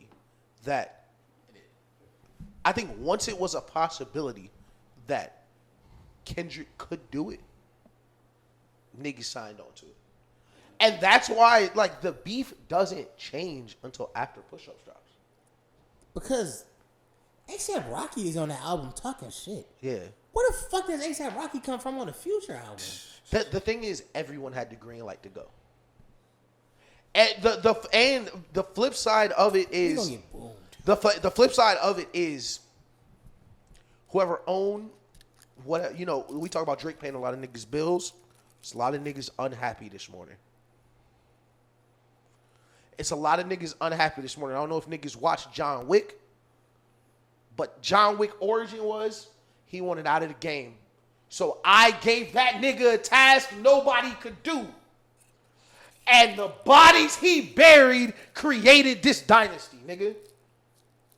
You talking to him? I think they was like, fam, fam was like, who's next? For years, we said, who's next? Drake's not gonna let nobody be next. Drake wasn't gonna let Niggas nobody be next. You're not lying. When you said That's why that's why Chance the I Rapper wanted to fell start off. this when you said Drake thought he was gonna be the biggest rapper in the world forever. Forever. This was his ploy to do that shit. Yeah. No one was gonna be able to knock Drake off if he owned everything. Yep. And he had a piece of a label. Yeah. Drake, we own you, nigga. Drake was gonna buy We done NBC. cracked the code. Drake was finna buy NBC. Yes, Dog, sir. this- What?